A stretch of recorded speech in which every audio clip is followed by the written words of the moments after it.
want to get some coffee or something? Can I get a cup of coffee? Black? Can't you see we talking? White? Even little kids in Mexico drink coffee. Well, I'm not a little kid in Mexico, okay?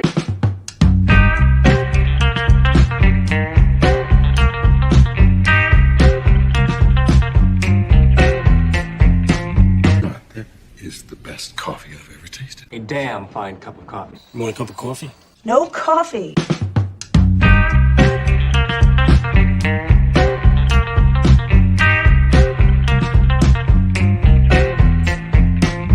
Coffee drinker, huh? Maybe we could grab some coffee? Coffee! Coffee, coffee, coffee, coffee, coffee!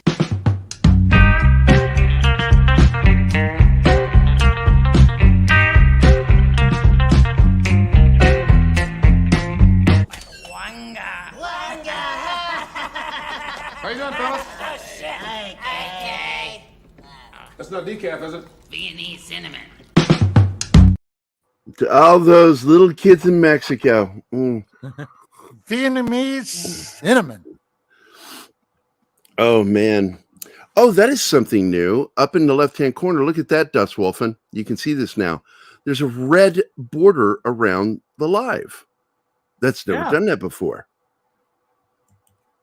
Nice. Now, okay, the minute I click the screen, it goes to solid red. That was weird. I've never seen that before. Fucking cool. Fucking cool. Let's see. I want to say good morning to D. Bud Martin, Andy Morrow, Lord Thoth. All hail, Lord Thoth, the love of my life, Anima Confusa, and of course, Dragon Ruse, who is not the love of my life, but a very, very beloved person. It is Wednesday. That means it's Don Ecker Day. It is also sad to note that Don Ecker Day falls on December 7th, Pearl Harbor Day.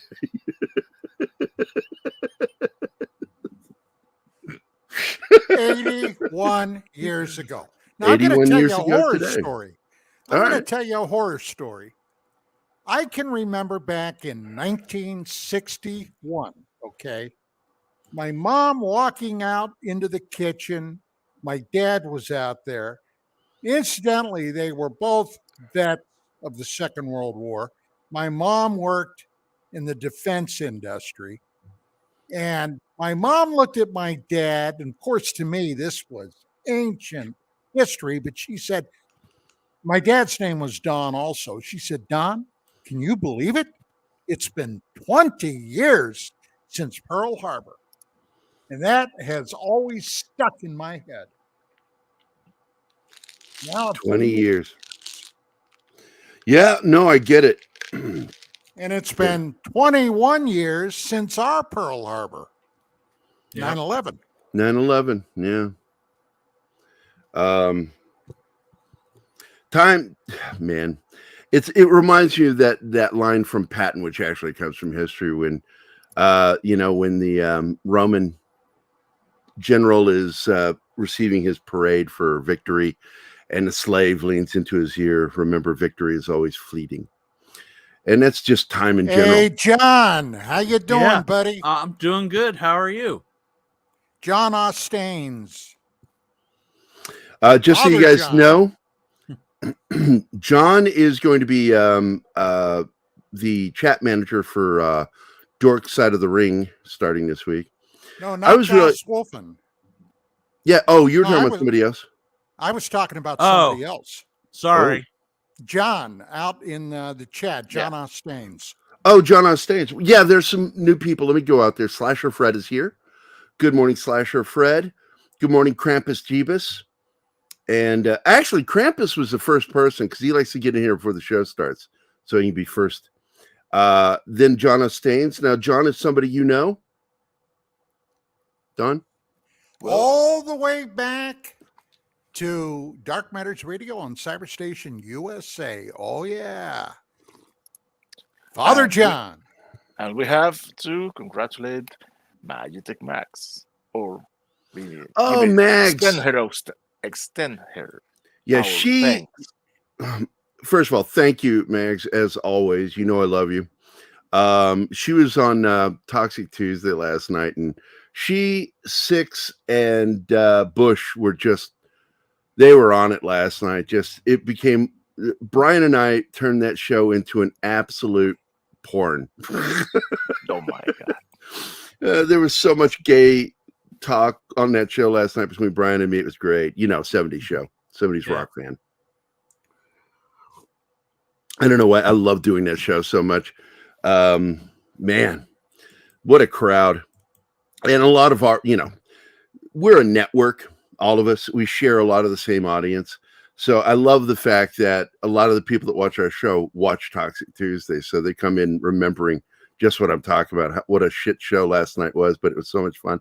We did actually the second best James Bond film last night. We talked about You Only Live Twice.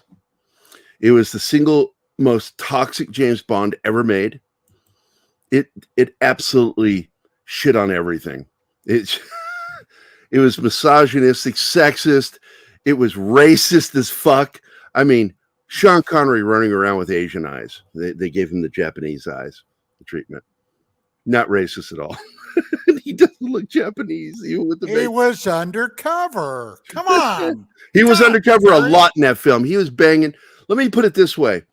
One of the most tragic deaths of the film, girl gets poisoned in his stead. He rolls over in bed and she rolls over and the poison goes into her mouth from the string. She dies. He kills the assassin before he gets out the window. And 10 minutes later, he's getting married to another girl she's forgotten, never talked about again in the movie. I'm like, oh my God, the disregard towards women in that film. Crazy. I wish I could really watch Toxic Tuesday, but now I know that. D-Bud, you were there last night. And the plumbing was, that's right, the plumbing. It's like, that scene when he's looking at the women, when he walks in for the bath scene, plumbing looks really good. The lines in that movie. And it was the first of many Bond films to do a lot of things. One, it was the one that established the chase scenes. They had little ones before, but they just weren't. This is when they hired that guy that was used for years until he died, not doing a stunt. And it was also the one that established all the Q toys. It really focused a lot on gadgets. It was the first one. It was really the first epic James Bond film, because when you break it down, there's really not much of a story to that movie. Well, now I gotta disagree a little bit with you about that.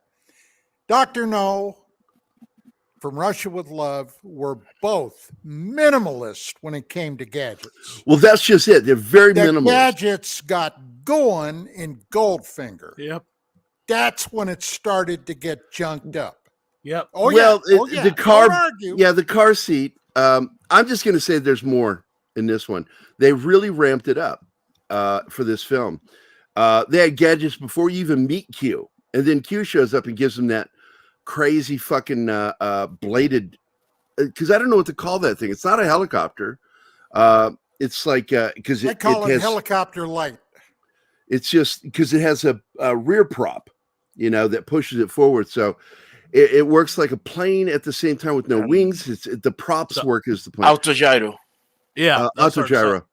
And it's also where the guy was doing the stunt with it and ended up getting his foot cut off. The stunt guy. What? The pilot. Yeah. He had an accident and the blade cut his foot off. The fuck? Yeah. But it's also the first Bond film to actually not focus on the James Bond theme, dum dum dum dum dum dum dum dum dum dum, and instead focus on the orchestral themes created by the composer. And it has, in my opinion, even though I'm not that big a fan of the song Lulu sings at the beginning, I love the theme that it creates, and that theme is repeated throughout the film. It was kind of like just one of those films that just said, we know what James Bond has to become. It felt like that. It's like, we now know what we're doing. Cubby Broccoli and Saltzman knew what they were doing and started moving that direction.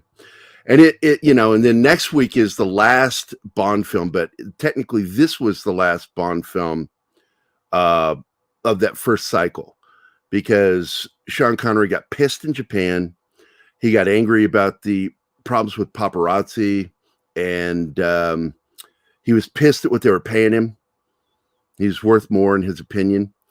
And so he left. They did On Her Majesty's Secret Service with that crazy Australian. And then he refused to shave a beard, and Connery was brought back. But it was a different Connery. He had a different hairpiece, and on top of that, he stopped shaving his eyebrows. They were all fucking caterpillared out, man. When you see him in Diamonds Are Forever, that is a different Connery from what we saw previously. For any of the Roger Moore shows, except for the very first one that Roger Moore did, okay, Diamonds Are Forever was the piss poorest Bond, in my opinion. Oh, I agree. It's so fucking weird. It's like it was like somebody was sitting down with dinner with Ian Fleming and Dolly, Salvador Dali. Like they confused and conflated things and came back, and that's what they got. Diamonds Are Forever is like this weird fucking thing. But it was a farewell for Connery. He got, and I know Vegas well. Okay, spent a lot of time in Vegas over the last 30 years, and I gotta say, when I saw Bond walking down there in a white dinner jacket and bow tie, I laughed. You don't see that in Las Vegas. You may see that in Monaco, but you don't see that in Las Vegas. It's fucking crazy. And so we're going to wrap up next week with Connery's Bond. And we're not going to do Never Say Never Again, because that's just nothing more than a remake of Thunderball. But we will immediately do Lazenby's one film and then go into the Roger Moore decade. We have a bridge. I thought Lazenby was really exceptional in that movie because you got to see the emotional side of Bond that you never see again, really. No, the closest you come to it is Daniel Craig when M gets murdered. And he actually, if you look, he's fucking crying. You know, The M stands for mom. Mum in England, my friend. Mum. Yes, mum. And she, you know, even though I had problems with her as M, I think one of the best lines is when he breaks into her apartment the first time and says, I had no idea that M stood for, and she goes, you utter one more word or I will have you wiped out. But yes, we had a breach. So let's get our breach taken care of. Strong. I'm gonna go check the back door. Back door. Yay. It's almost like Christmas with every breach. But no, when it comes to Roger Moore, he did 3 films: Live and Let Die, For Your Eyes Only, and The Spy Who Loved Me. The rest of the films were just too silly for me. And he was too old when he played him in A View to a Kill. That needed to be Timothy Dalton or Brosnan. He was not right in that film. But I loved Christopher Walken as a bad guy. Wow.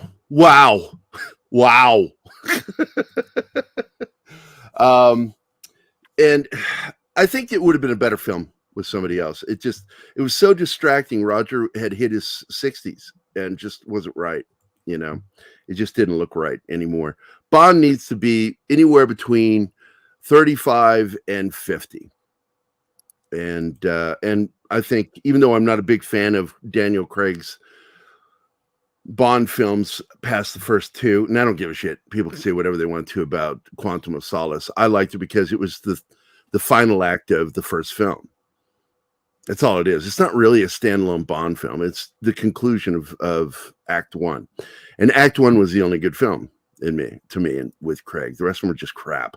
The writing was bad. I mean, I'm not even going to get into it. So anybody else pop in? Let's see. We have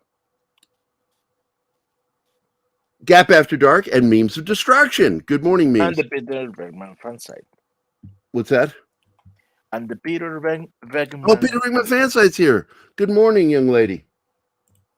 So what I wanted to talk about, and Don agreed would be really good. I bounced off him is I think we are both big fans of the story and the first movie of Who Goes There by John W. Campbell.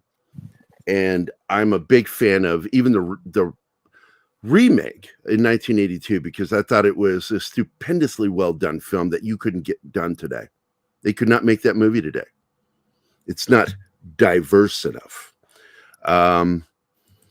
But the fact is at that time, and that's what made the prequel silly, was at that point in time, hardly anybody had women in the Arctic because it's a dangerous place to go, and it's a hardship tour. And at that point, a lot of women weren't in the sciences, and that's what they kind of showed in the 82 film. But if you can't watch the original 1951 film, The Thing from Another World, and enjoy the dialogue, the romantic aspects of it, again, look, there's no female actor in the world for me that was sexier to me than Margaret Sheridan. Yeah, she was gorgeous, man. And her scenes with what's his name, Kenneth Tobey, as the hero. They actually had some of the names from the book. There is a MacReady or Mac. They don't call him MacReady. He's just called Mac in it. And one of the doctors, I can't remember which doctor it was. His name came from the book too. But the scientist is the bad guy thing is a theme you don't see very often. And the Thing is really one of the last good sci-fi films to use that. And in it, you have Carrington, who hasn't slept in days. So he's paranoid and really he's insane. He's absolutely insane. And Carrington is wanting to talk to the Thing and prove that and it was handled later in a movie in the 80s called The Creature Wasn't Nice with Patrick Macnee and Cindy Williams. And I can't remember the Scottish actor's name, but he, big actor in the 80s.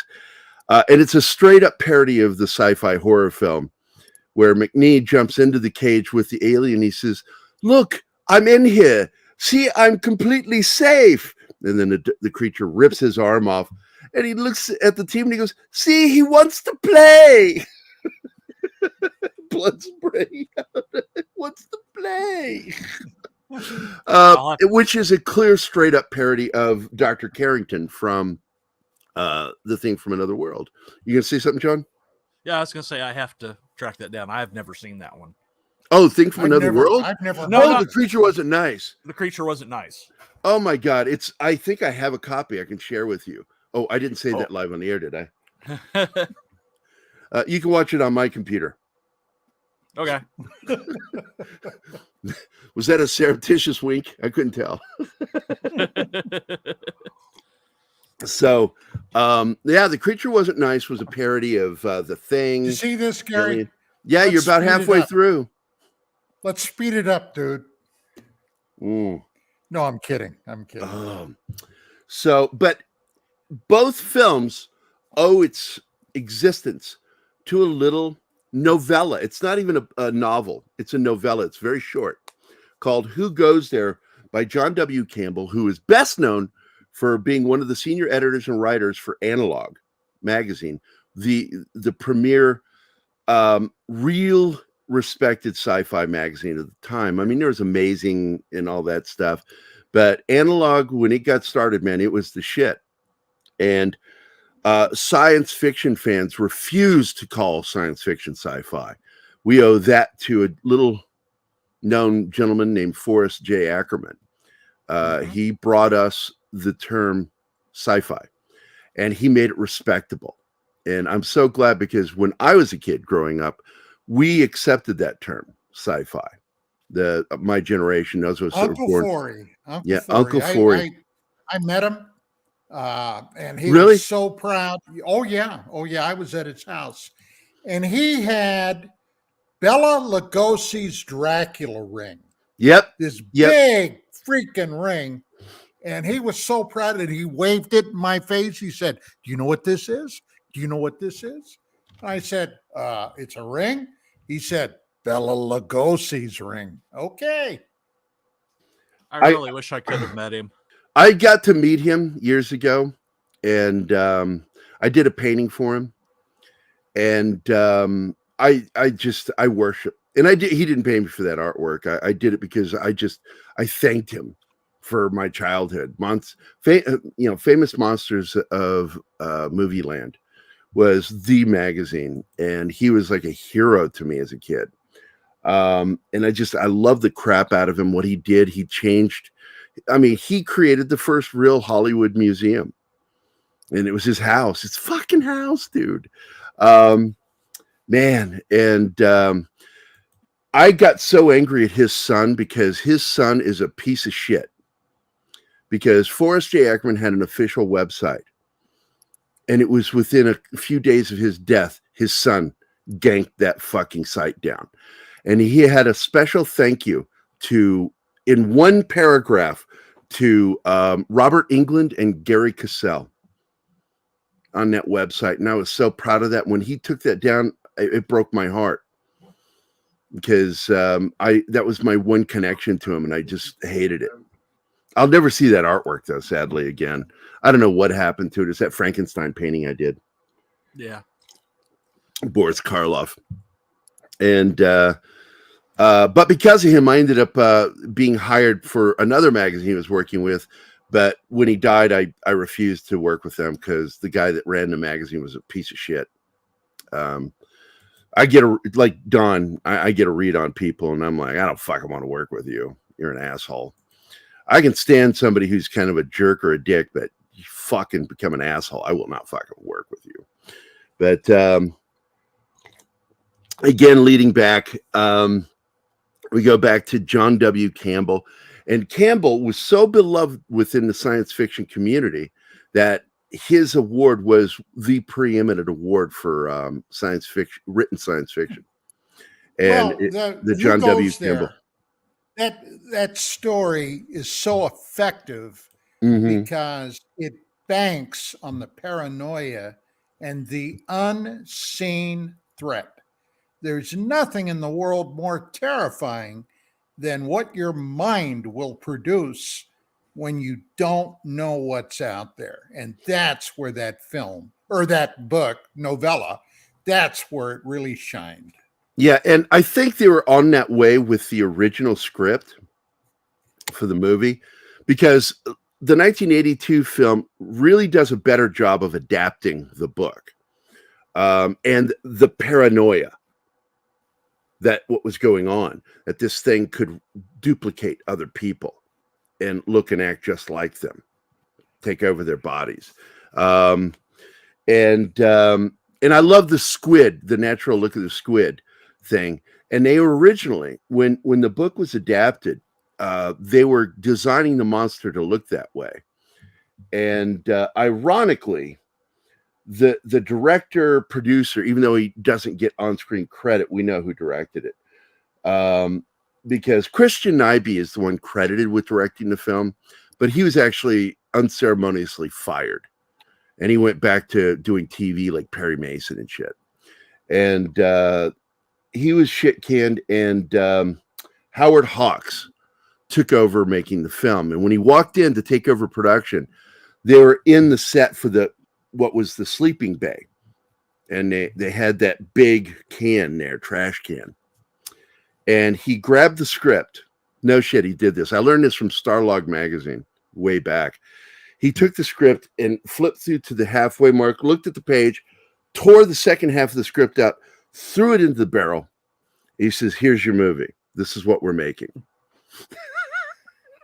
And they had to come up with a whole new ending for it because of that.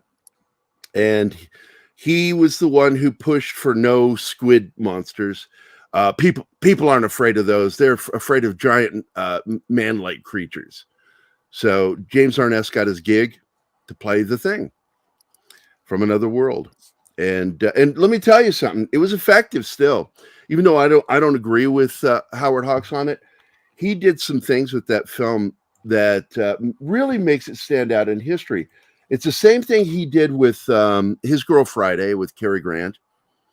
And even though the inside jokes weren't there with The Thing from Another World, the overlapping dialogue was his thing. You remember that, Don? How he would do that? Oh my God, yeah. And I'll tell you something else that made that movie so effective way back in the day was when they're flying out, one of the crew guys picks up a Air Force leaflet and he's reading them about why UFOs are a bucket of shit. Okay. Uh-huh. And that was something in this film, because remember when this was 1951. This was even before the DC overflights.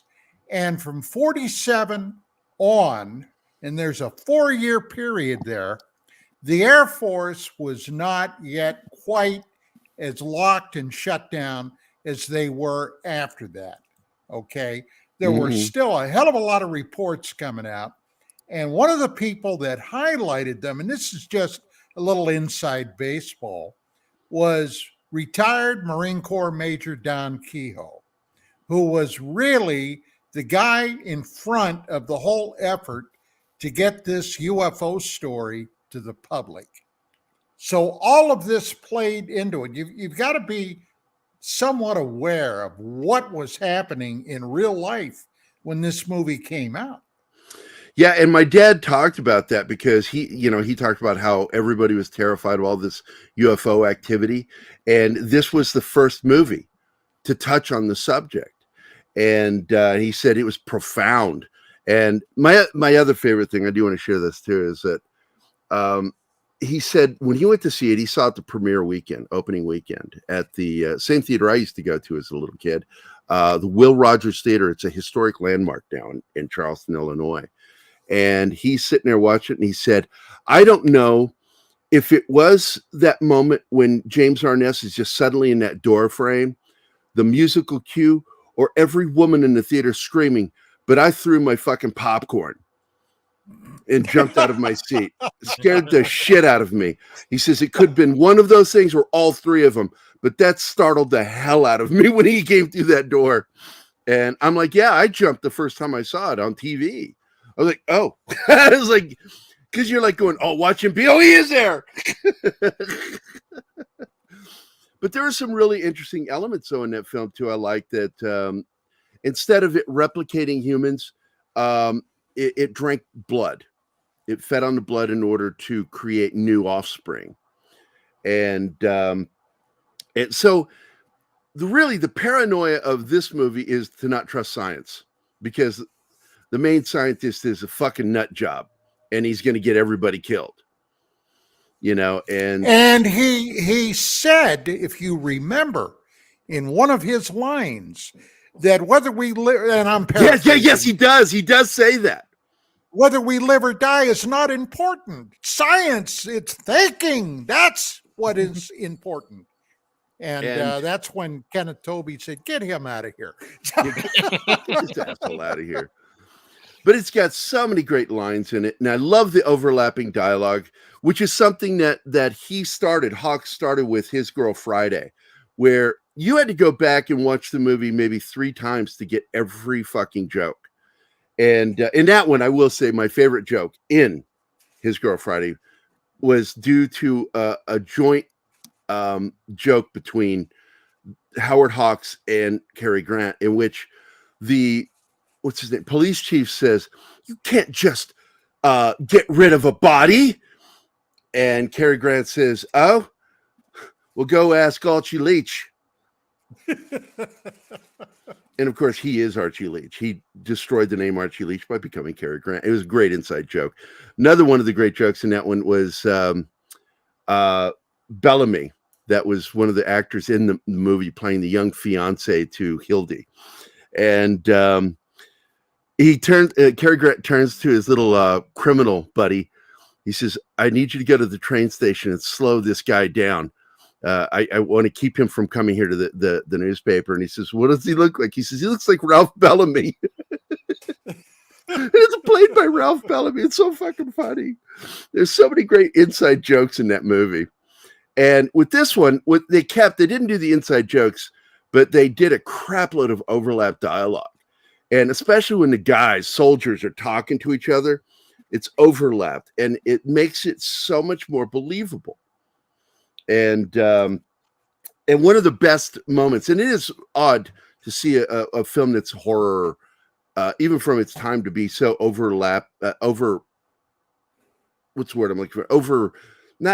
not overdone because I liked it. Romantic.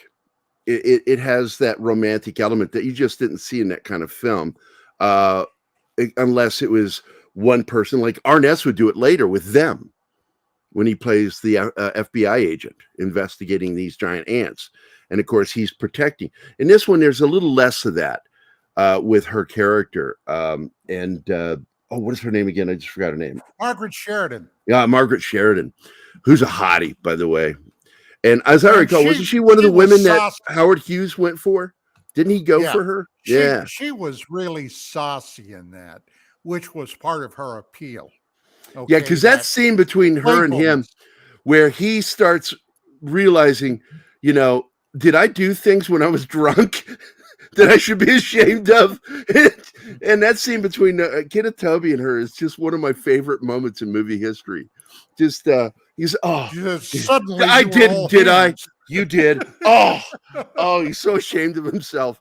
Just great fucking comedy. And but that moment, that chilling moment for all of us that are into ufology, when they go and they find the object in the ice and they try to figure out the shape of this thing, and then they realize they've made a circle. I mean, even saying it right now, I just got goosebumps. My hair standing up on end. That scene really got to me. It still gets me to this day. And it's one thing I wish they had spent a little more time on in the remake in 82. I'll tell you something that hit me later. Okay, they put thermite out to melt the saucer out of the ice. It suddenly blows up. Now that, I got to tell you in hindsight, never made sense to me. Here's a ship that can go through interstellar space. The thermite destroys it. How it was its one weakness. But then they find the body in the ice. Do you remember the size of that block of ice? Yeah, it's fucking huge. Here it was like 20 below zero, and somehow almost instantly they chopped that huge block of ice out using axes. Now that, I thought about that later, and to myself, I went, oh, bullshit. But they had to get it out, right? Right. So, well, they didn't want to use the thermite to get it out because look what happened the last time. Exactly. Yeah.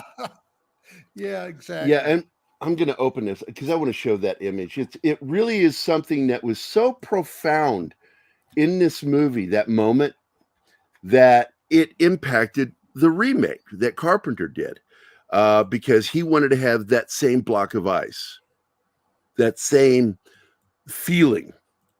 And here's that shot from the original film. And that is just a great shot. And so they replicate that scene and the same claustrophobic feel in the remake. And instead of doing like what was done in the original film, what they did is they made it look like the Norwegian team, which Mac keeps calling Swedes. Hey, Swede! Right. The Norwegian, Mac. Which was a running joke on this show for a while because we had a Norwegian panelist on the show all the time, and whenever he would say something, I would play that clip. They're Norwegian, Mac. They did the ice scene too, but this time whatever was in the ice was out, so we get to see it, and we get to see snippets of what would have taken place in the original film through video. where they're watching the video of the Norwegian team, the Norge team, doing what they're doing. And I really liked it. And I like the way it opened, too. That husky is not what it seems. Why are they chasing and shooting at that fucking husky? I'm not saying that the 1982 thing is a superior film, because it's not. I consider, for its time, The Thing from Another World, we still just call it The Thing, is one of the best science fiction films ever made, much less science fiction horror. The 1982 film, though, really came out in the midst of the AIDS crisis. And just like Blade Runner, there are elements within the film that played on that paranoia that was going on in the early 80s. And you also didn't say this, and this is, for me, the most important part. It Which had one? Kurt Russell in it. Fuck yeah, Kurt Russell. Jeez Marie. Oh, and not to mention a Navy veteran, Keith David. Not to be mistaken with Kentucky boy actor David Keith. It's like they just inverted their names. Not like him, because he doesn't even bother trying to get rid of his accent.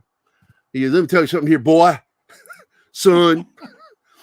And he was in some good military movies himself, David Keith. But Keith David is just a fucking badass. And he and Roddy Piper broke Gregory Peck and Charlton Heston's record for longest fight scene, fist fight. Yeah. When they did They Live, another Carpenter classic. When all he's trying to do is get him to put the sunglasses on, and ends up being like a WWE cage match, fucking just knocking the shit, kicking each other in the junk. What a fight.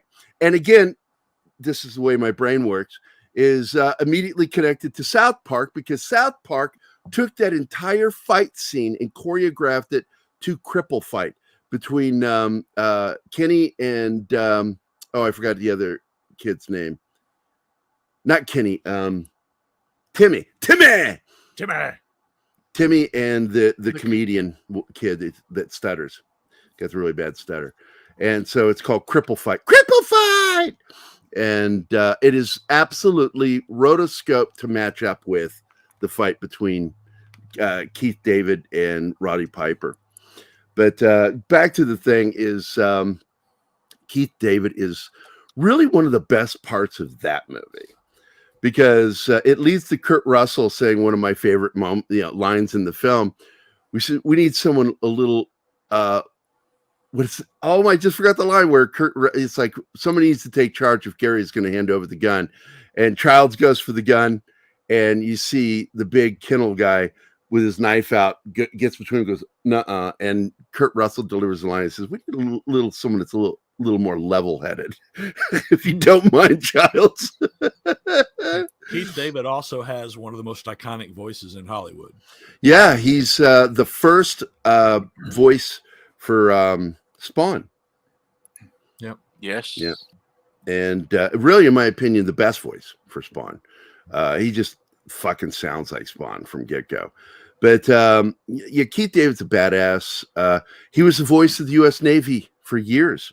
A lot of people don't know this. Now, what was your take on the remake of the remake? The prequel. 2011. The 2011 the prequel. Remake of the remake. Well, it's a prequel, because the end of it is the beginning. But I call it the remake of the remake. Look, I think they were on the right track, and I would have tolerated the female scientist, even though I call bullshit on it, because at that point there were really very few, and I don't think any of the foreign agencies had women on their staff down there in Antarctica, because it's very rough. And at that time, there just weren't that many female scientists. Again, I'm not criticizing or saying that that's the way it should be. I'm talking, that's just the reality of it. In real time, this would have been 80 or 81, I guess. It was 82. It was actually taking No. place. I mean, the timeline of the Norwegian, if this would have been real life. Yeah, actually, in the movie, I think it takes place in 81. I think you're right. It came out in 82, but took place in 81, Antarctic 81. So, 81. And this was taking place just a week or two before what took place in the 82 movie, John Carpenter's The Thing. And Bill, I agree with you. It wasn't that good. They made mistakes in it, huge mistakes. They lost the paranoia. Paranoia is essential. Yeah. For that story to work, and there's no paranoia because you're seeing too much. Too much is happening in front of everybody, and that stuff should be hidden. It's sort of like the shark. The shark was scary in Jaws because we didn't see it very much. Instead, it was inferred to being there. We did the POV thing a lot underwater, and that freaks people out. It really does. It's a psychological thing that worked with Hitchcock. Started that shit. Well, a big reason why you didn't see the shark is because Lenny didn't work. Lenny didn't. Bruce didn't work. Yeah, Bruce the shark didn't work. I love the joke going in there. The shark isn't working. The shark isn't working. This is actually stuff that would happen on set. You'd hear someone on an intercom talking. Shark isn't working. The shark is down. The shark is down. And they would have to. And what they did was genius. And what sold that shark? Those goddamn barrels. Yep. And in The Thing, you don't really see much. And it's caused debate to this day as to who was the first person infected. And I got into a fight on Outpost 31 is the fan site. You can go there. I'm part of that bulletin board system. I'm in there. I'm arguing Blade Runner and The Thing. And everybody goes, well, I think it was so-and-so. I said, look at the silhouette. The person is wearing a sweater with a collared shirt coming up out of it. And they have poofy hair. I said, that's not Palmer. I said, that's, what's his name? The fat guy who ends up stretching apart on the table. And they said, yeah, but Carpenter said that actor, he didn't use any of the actors. I said, it doesn't matter. It's a visual stand-in. And he was the only one that wore sweaters with the shirts coming up through it. Only one. So you can sit there. And then I said, the other thing is, it can't be Palmer, because if that's Palmer's room, they fucked up the wall. Because the wall that you see the shadow on, that's Child's wall. And Child's wall had shelves and shit on it. So, pay attention. They're like, you're just making an argument. I said, and you're here in that argument. What's your point? You're partaking in the argument, the debate, and you're going to talk shit to me about it. That was one of those moments where a nerd calls another nerd a nerd. Nerd. It's just like, what? Nerd. But going back to the 51 film, again, this is right before the big scares. Because up to this point, we had Kenneth Arnold, and the other report you talked about that I wasn't aware of. I keep forgetting it. And then, of course, Roswell. And in Roswell, there was a book that came out. Okay.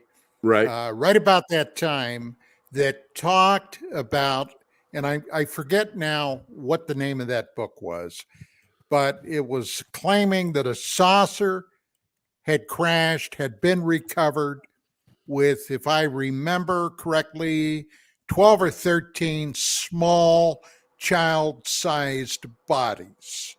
Okay. And later on, that created a great controversy because it finally came out who the real author was, and the fact was the book itself was bullshit. Okay. But that was in the mix during that period of time. Yeah. Now that was the big conundrum about this. NICAP, which was the most preeminent UFO investigative body with a lot of scientific and military personnel in it, run by Donald Keyhoe, had no problem with, people seeing saucers in the sky, military reports, civilian reports. But when the saucer touched down or a witness claimed to have seen an entity get off the saucer, that's where NICAP cut them out.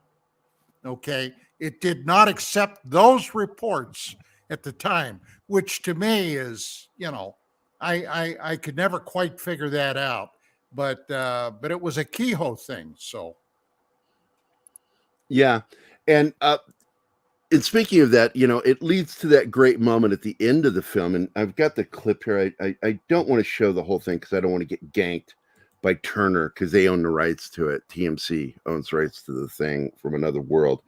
But I love that moment when the reporter finally gets to get on the radio and he says that great line, "Watch the skies.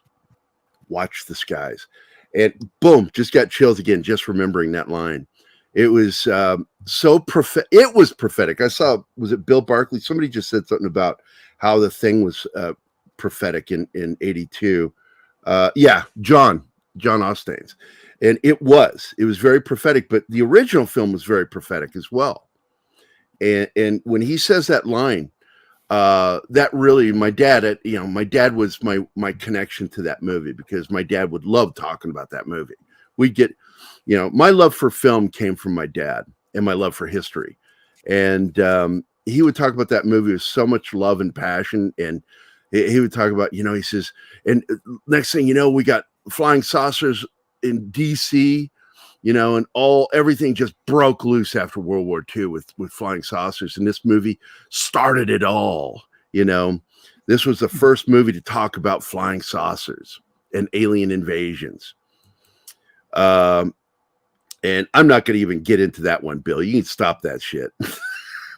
Which is better, The Thing or Aliens? I'll tell you right now. Over 30 years divide them. Well, he's talking about the Carpenter's thing. He's talking about Carpenter's. Yeah. And I'll tell you right now, The Thing is a better film than Aliens. Don't get me wrong. I enjoyed Aliens. It's a great film. The Thing is a better film. It's a better horror film. And it's a scary as fuck film.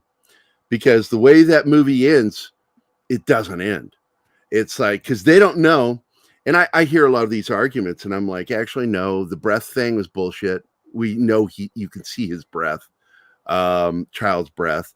And absolutely, McCready takes a swig of the same stuff. And if it was what you think it is, gasoline, they wouldn't be like sitting there calmly after drinking it. And the thing about The Thing is it absolutely, replicating a human, it would react to the gasoline. So that's the thing about The Thing. It's scary. Now, I want to go into who goes there because I've always been curious myself what inspired John W. Campbell to write this. But it's called Who Goes There, which is what you say when you're on sentry, guard duty. If you see somebody approaching, who goes there? Identify yourself. Oftentimes in the military, you have a phrase or a word you need to say. You'll call that out, and if they don't respond, you yell halt, and you have to say halt 3 times, and then you open fire. 3 halts, and you open fire, which led to a funny moment with my dad when he was crawling over a fence after he left without permission and was going over the fence, and he heard one of his buddies, Willie London, yell, halt, halt, halt! All 3 in quick succession. And he's like, don't shoot, Willie, it's me. But Who Goes There, that's what it's from. It's what a sentry says, Who Goes There. And I think it's a great title for a horror film about when I was in basic training at Fort Dix, I guess it was about week 6 Fort Dixieland? You went to Fort Dixieland? I did. E23, Echo Company, 2nd Battalion, 3rd Brigade. But anyway, I got picked for sentry duty one night, and I forget what the area was, but they gave me my M16, they gave me my bayonet, and they gave me 3 live rounds. Okay? 3 rounds. And I'm thinking, what if there are 4 people? Exactly. That's what the bayonet's for.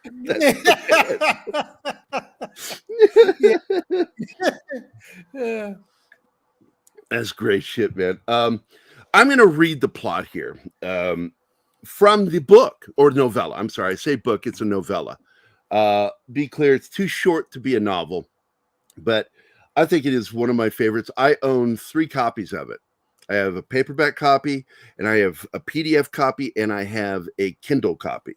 So I never am without that book because sometimes I just get a hankering to read that book, that little little book, and it goes, plot. A group of American researchers isolated in their scientific station in Antarctica. And I want to remind you, listen for what you actually catch that were in the movies. I like these little things.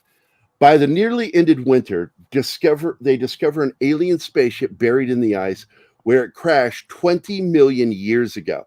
Now, again, I want to put up, this is one of the first stories to broach the concept that maybe it's not such a good idea to thaw things in the ice.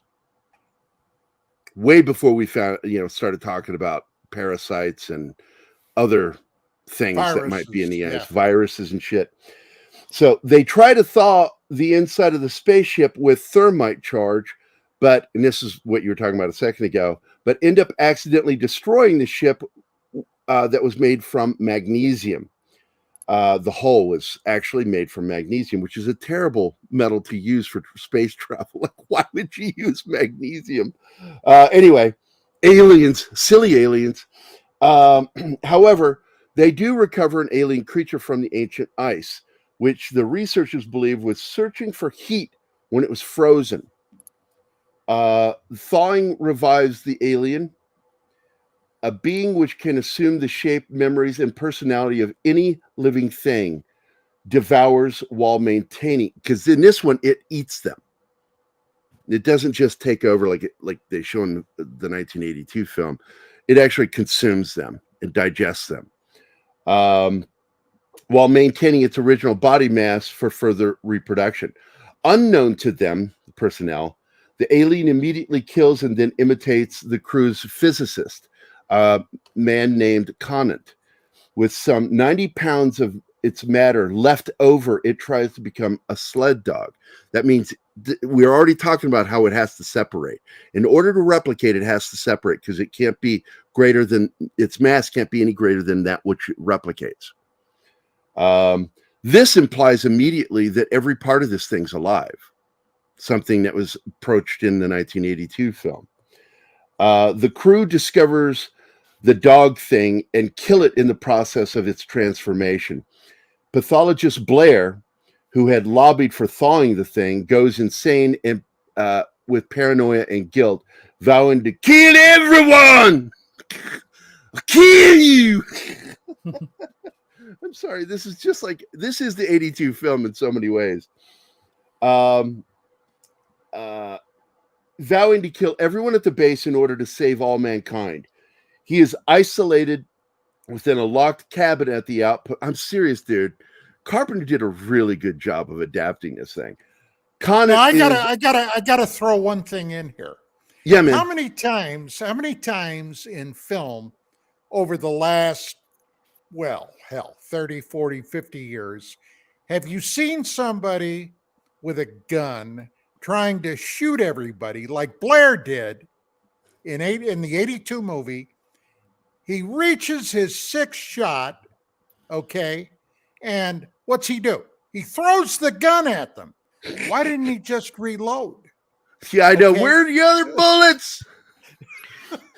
Why didn't you just reload the gun? Now, I don't know how many bullets it would take to kill us, but I know how many he brought. Not enough. Hey, we have a super sticker from Hey, Darius. Thank you, Darius. I think he was here last night too for our little Toxic Tuesday thing, man. Let me see. I'm gonna play him. Do I have any fun? Ooh, do I have the thing here? Ooh, where's my thing video? I need to get those back on here. I get so irritated that I have to remove videos. Yes, I do have it. Should I still keep counting your fucks, Gerry? No, don't even bother. It's just futile. It's just like I don't know why it just popped into my head. Steve Martin talking about dying, going to heaven, and he's like, "Hey, where am I?" The girl next week that was going to give him a blowjob. She was going to give him a job blowing. Blowing. Steve Martin was great. You liked Steve Martin too back in the day, didn't you, Don? Oh yeah. Yeah. Yeah. Until I loved his stand-up comedy. Became too much. It was in the 80s when it went a little too far. It was right after King Tut that he got too big. But before that, like when he was coming on Saturday Night Live and people are like, who is this guy? The Get Small Pill fucking slayed me as a kid. But here's your video for today. And I do still have this video on here. Wait, I'm going to play both. Hey, Sweden! Not Swedish, Mac, the Norwegian. There you go. That's one. You gotta be fucking kidding.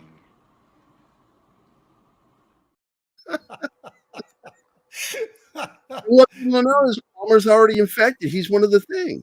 And that's the way they are. And the question that was always asked about the movie was, once they've detached and gone on to take on another host, is the thing aware of the other thing?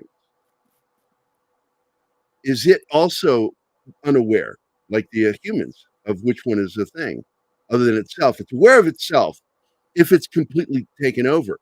But that's the problem with the one character who has the heart attack, is what they find out is that I always forget his name, had an incipient heart condition that the thing didn't know how to replicate, and that's what caused the heart attack.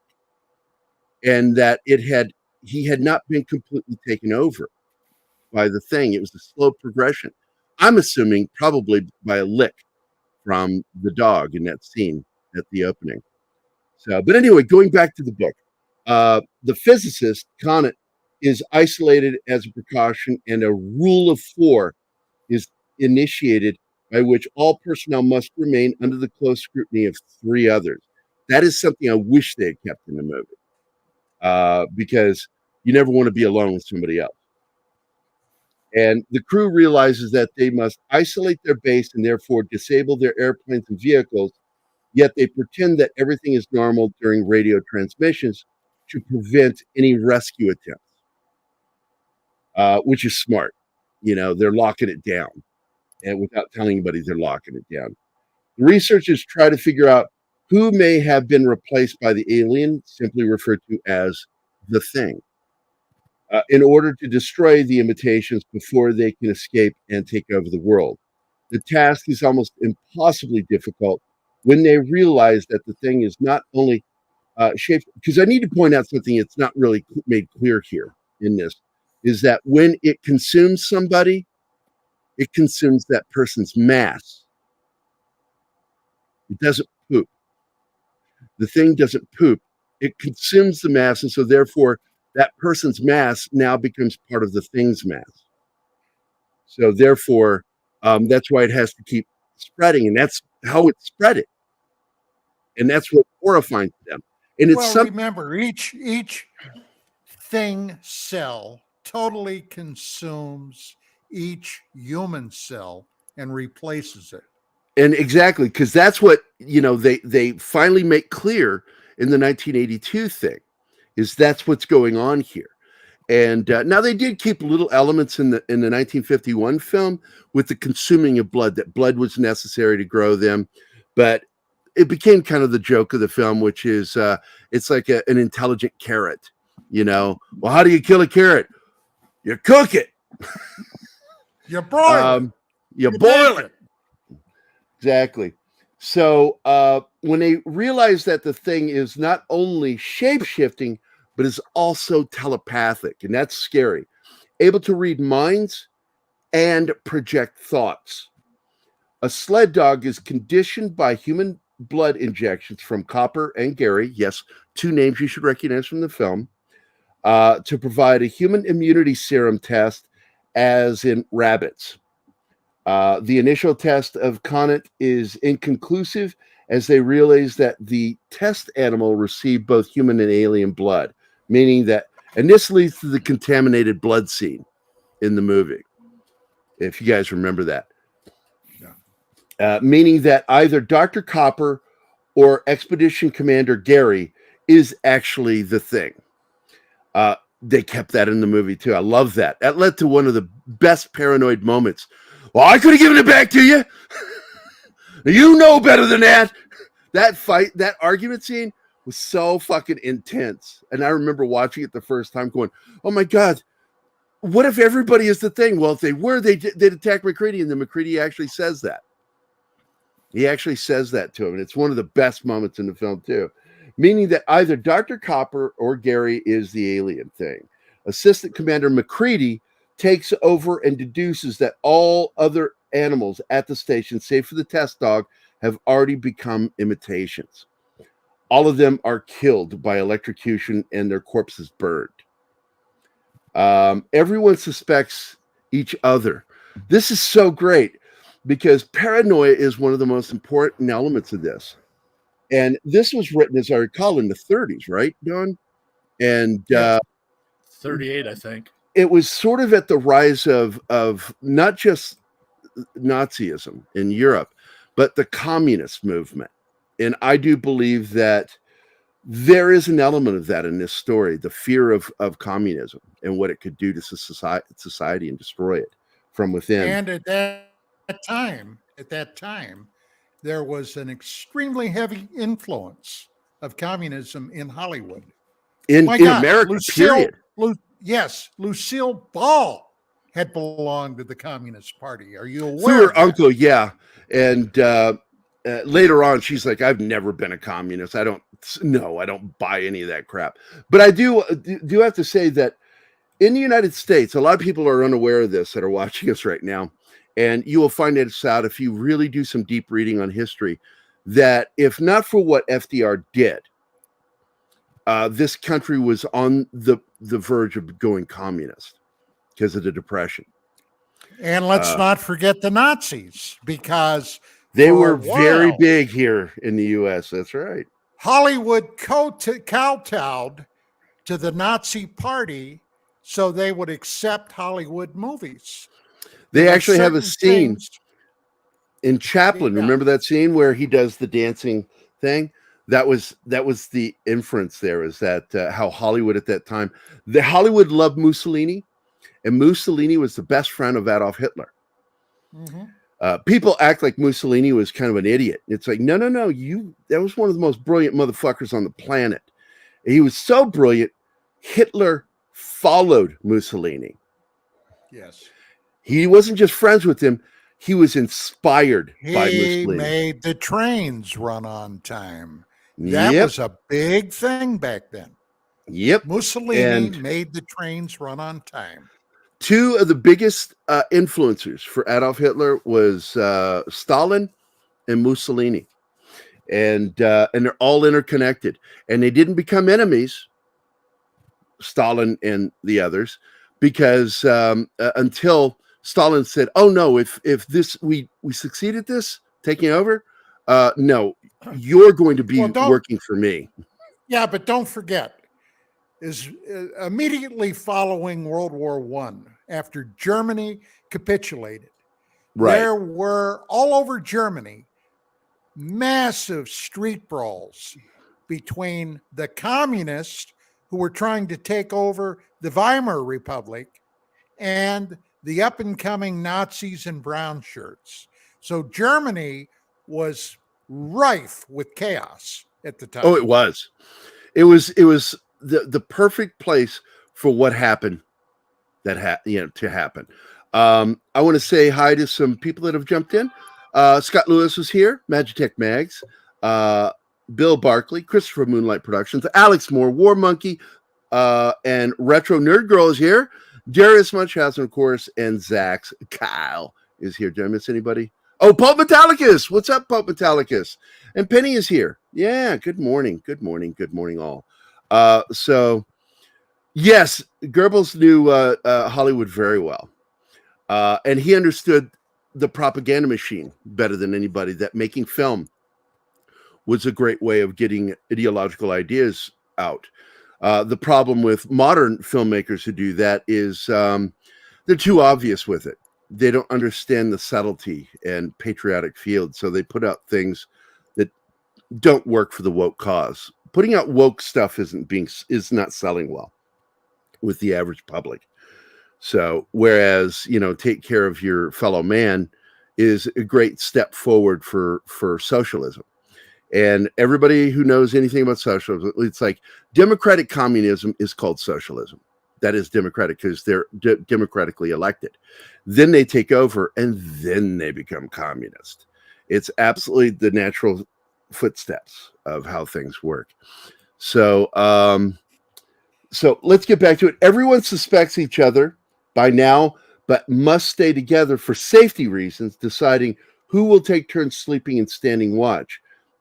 For me, that's bullshit, because you don't know. You know, because McCready points it out in the film, and I do like that if you know, all of you were overtaking, you just take me now. You would so I can suspect that a good number of you are normal. But and it leads to some of the best paranoid moments of that damn movie. And again, another thing that ruined the prequel movie that you brought up, Don, was the CG. Yeah. They should have stuck with practical. Practical always is better. CG fucks everything up. So tensions mount, and some men begin to go mad, thinking that they are already the last human, or wondering if they would even know if they weren't human any longer, which is another question posed in the film. Ultimately, Kenner, the cook, is murdered and accidentally revealed to be the Thing. McCready realizes that even small pieces of the creature will behave as independent organisms. This guy was way ahead of his time, Campbell, when he wrote this shit. He then uses this fact to do a test, which the men have been converted by taking blood samples from everyone and dipping a heated wire. Fuck, Carpenter fucking did a good job adapting this. Into a vial of blood. Each man's blood is tested one at a time, and the donor is immediately killed if the blood recoils from the wire. 14 men in all, including Connett and Gerry. It was a much bigger compliment at the outpost. Now let's pause for a second. Okay. Now, if you were to look at science fiction in the 50s, the 60s, and onward, it's easy. It's really easy to see ET or aliens, be they good, benign, hostile, whatever. But in the 30s, okay, science fiction was almost non-existent, except for things like Flash Gordon, which was more of a comic strip. Yes, pulp sci-fi. Yeah. Right. So where did Campbell get the idea? Inspiration. For an alien invasion, which, okay, H.G. Wells, War of the Worlds, a case can be made for that. And if you think about it, where in the hell did H.G. Wells get the inspiration for War of the Worlds? But I find those questionable and interesting to theorize on that, Gerry. Well, do you got any thoughts about that? No, I don't. I'm waiting for you to tell me so I can learn something here. Go for it. Oh. Well, yeah. I don't know is the bottom line. I don't know. But, you know, Campbell with this story is basically, in my thinking, decades ahead of the curve with this. Yeah, because he wrote this, well, he wrote it somewhere between 1935 and 38, and 38 is when it was published. And it's a terrifying story when you read it. And I don't know what inspired this. I believe that somewhere in there, because like I said, between 35 and 38 is when he wrote it. So therefore, I believe communism plays a huge part in this. Very well. I do believe that. I believe that it was the subtext of a lot of science fiction, from Invasion of the Body Snatchers and on Puppet Masters. All of those had subtext to politics, or less politics, more about the fear of dangerous people. Speaking of communism, during that period of time, were you aware that Stalin had a massive plot with the NKVD, which was the forerunner of the KGB? Yeah. Okay. To supplement America's currency with fraudulent currency. They had a massive counterfeit scheme going on. Did you know that? No. Yeah. I'm not surprised because the whole goal of the Communist Party is to destroy the economy of other countries. And how do you do it? You flood the market. This is one of the things that people should be more terrified of Soros over. He has been removed from 2 other countries, Great Britain and France. He is banned from ever returning there because of what he did to their economies.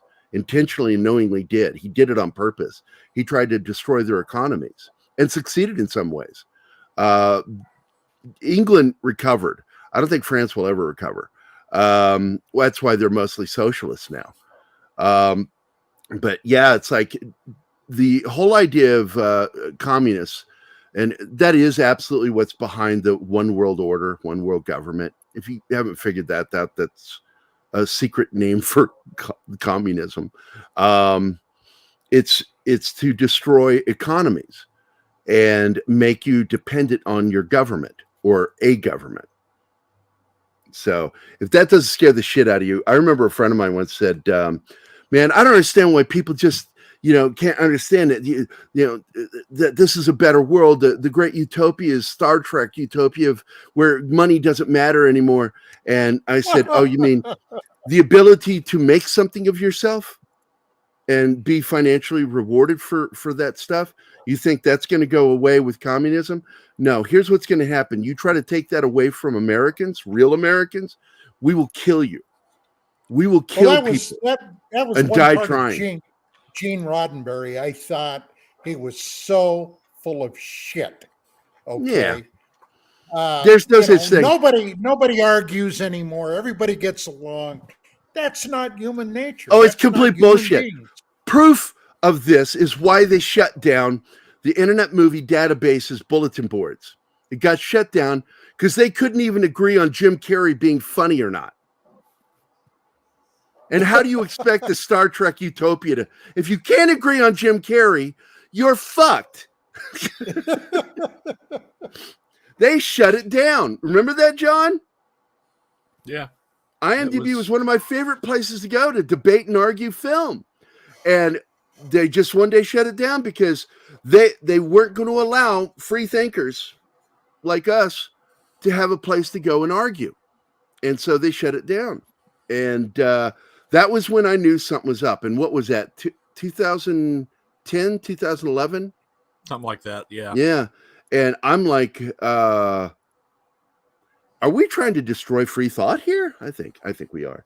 So, but anyway, I want to get back to this. I want to read this because I'm so impressed with this fucking story. And if you've never read this novella, go get a copy of it. You can get it dirt cheap to free anywhere. And so the remaining men go to test the isolated Blair, and on the way, they see the first albatross of the Antarctic spring flying overhead. They shoot the bird to prevent the thing from infecting it and flying to civilization. When they reach Blair's cabin, they discover that he is a thing. They realize that it has been left to its own devices for a whole week and coming and going as it pleased, as it was able to squeeze under doors by transforming itself. With the creatures inside the base destroyed, MacReady and the 2 other survivors into the cabin to kill the thing that was once Blair. MacReady forces it out into the snow and destroys it with a blowtorch.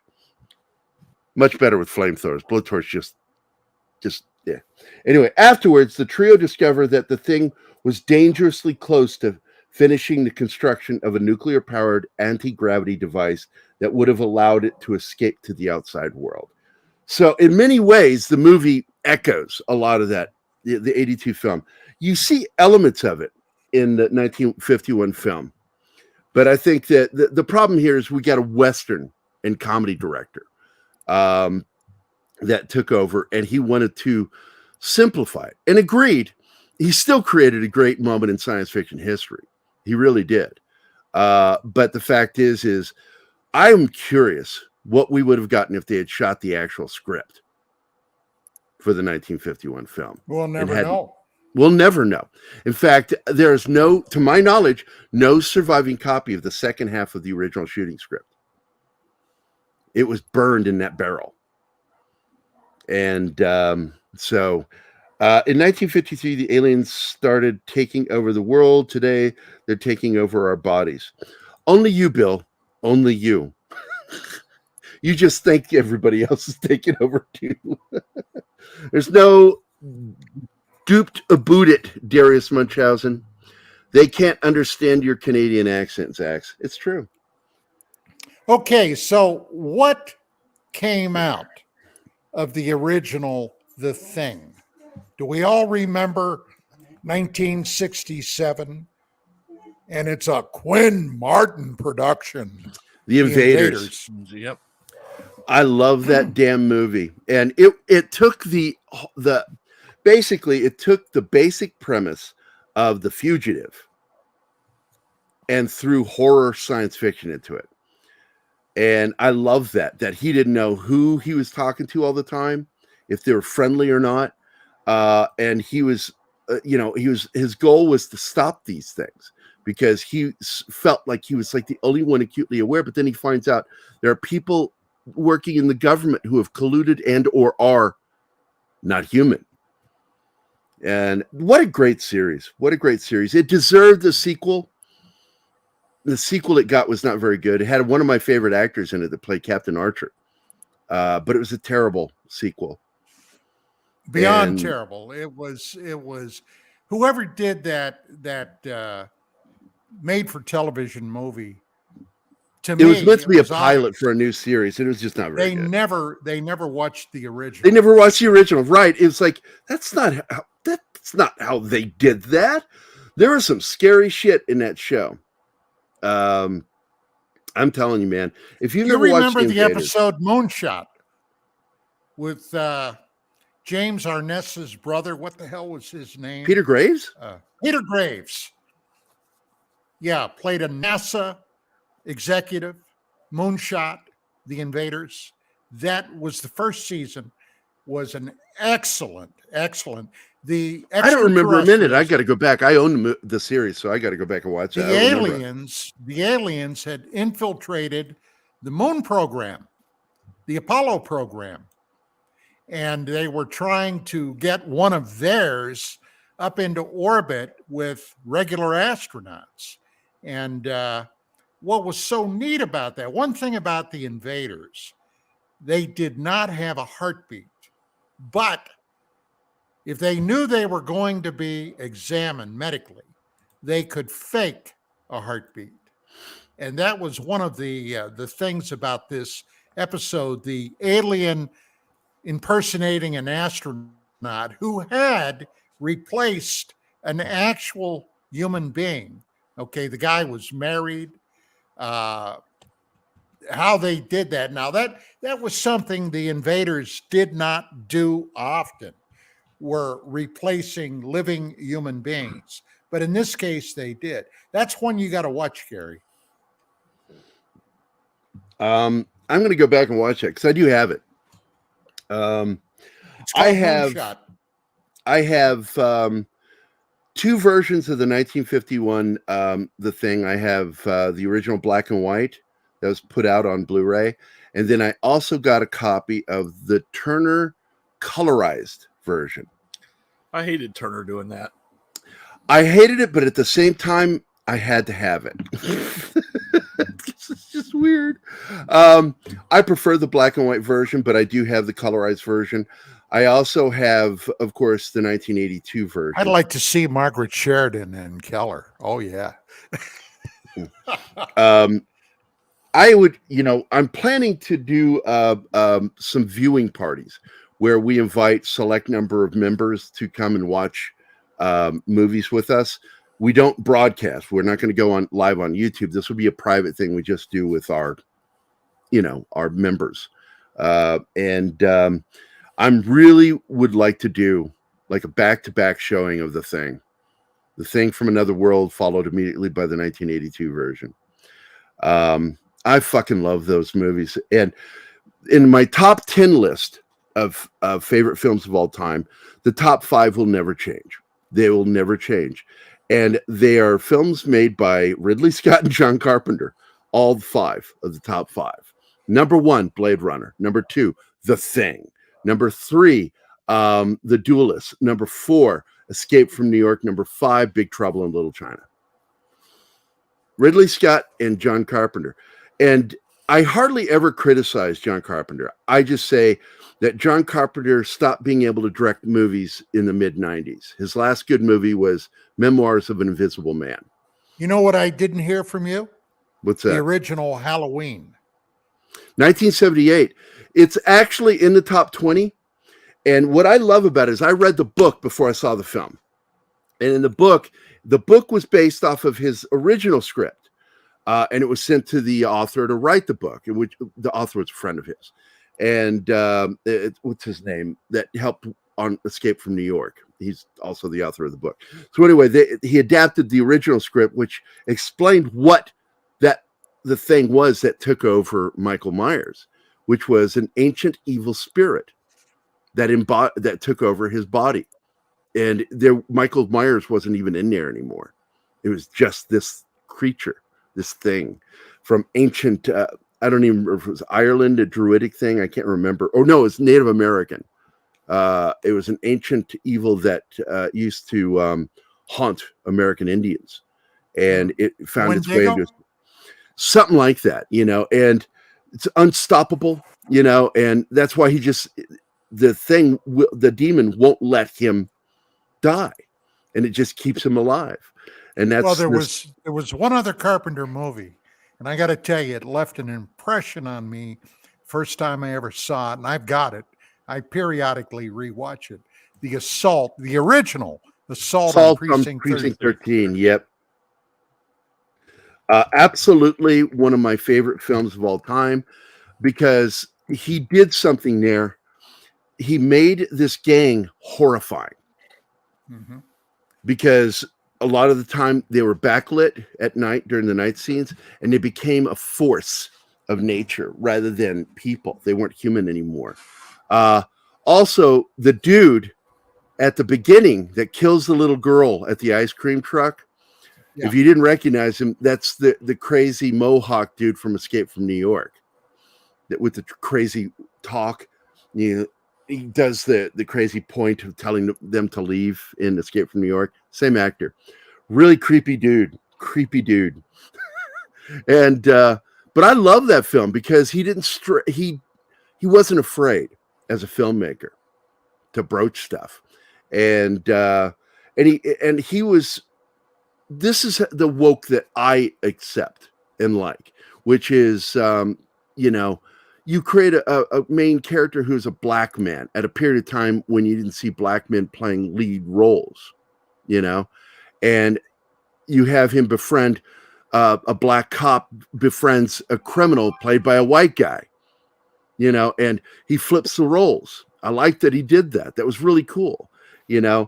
Today, and this is the thing I want to say, by the way, I've been watching Wednesday with Anima, and I'm enjoying the shit out of this thing. And there are 2 major woke things in it. It doesn't bother me one bit. You know why? Because they don't fucking go on about it. They don't make a big deal out of it. It's just something that happens. It's like, gay couple. Okay, cool. Right, moving on. Bill Barkley just had a very astute observation. And I just rewatched this film over. Oh, I've not seen it. Is it good? Top Shop. Okay, I'm gonna watch it then. I downloaded it and haven't watched it yet. God, it is good. And not only is it good, it is bloody. They have one of the craziest sociopaths or psychopaths as a hired killer in this thing I've ever seen.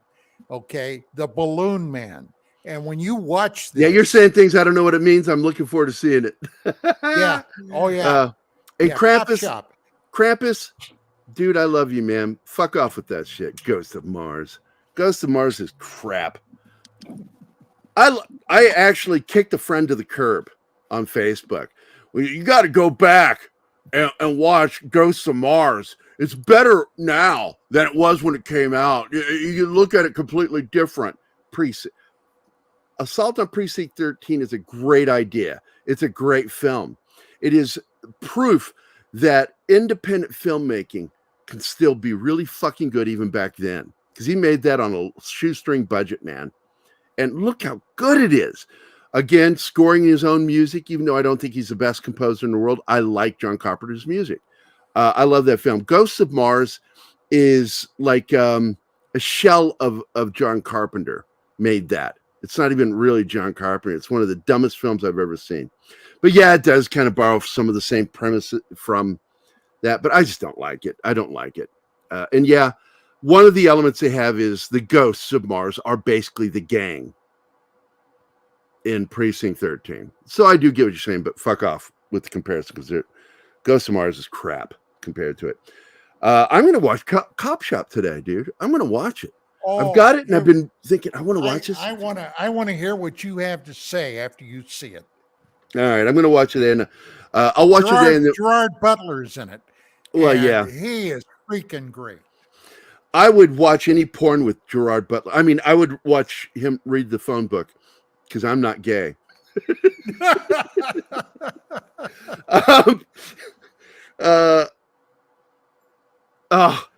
John. You guys are killing me. You're killing me loving that fucking movie. Gerry likes movies about a black guy and a white guy being best friends. Yeah, you damn right, Keith. Oh, man, it's true. I watch a lot of bad movies, but I have yet to see Ghosts of Mars. Look, I'm going to tell you something. If I don't have anything better to do, and I don't feel like doing work, I will watch a bad movie, including Ghosts of Mars. I will watch it. If there's nothing better to watch, I will do it. And that's how I've seen it. I've seen it 3 times, Ghosts of Mars. Well, I've watched it several times for one reason, that the chick... Joanna Cassidy. No, not her. Oh, not her. She's in it and she's hot, and I know her. The chick in Species. Okay. Oh, yeah, the Sill. Yeah. Swedish, I think. By the way, one of the people in this story is dead. And so yeah, I'm a male. I'm a proud heterosexual male. I knew a lot. I still know a lot of the cast. Lovely women. Lovely women. Natasha, that's it. Natasha Henstridge. I knew and still know a lot of the people that worked on Blade Runner. As you know, I hosted the Blade Runner thing and had some of them on, including I'm close friends. Complaining or bragging, Gerry? It's a little bragging. I can do that every once in a while. I know Sean Young personally. I just got a Christmas card from her. I love her. Gerry, I just picked up that name you dropped. Yeah. You know what else I can drop? Oh, where'd he go?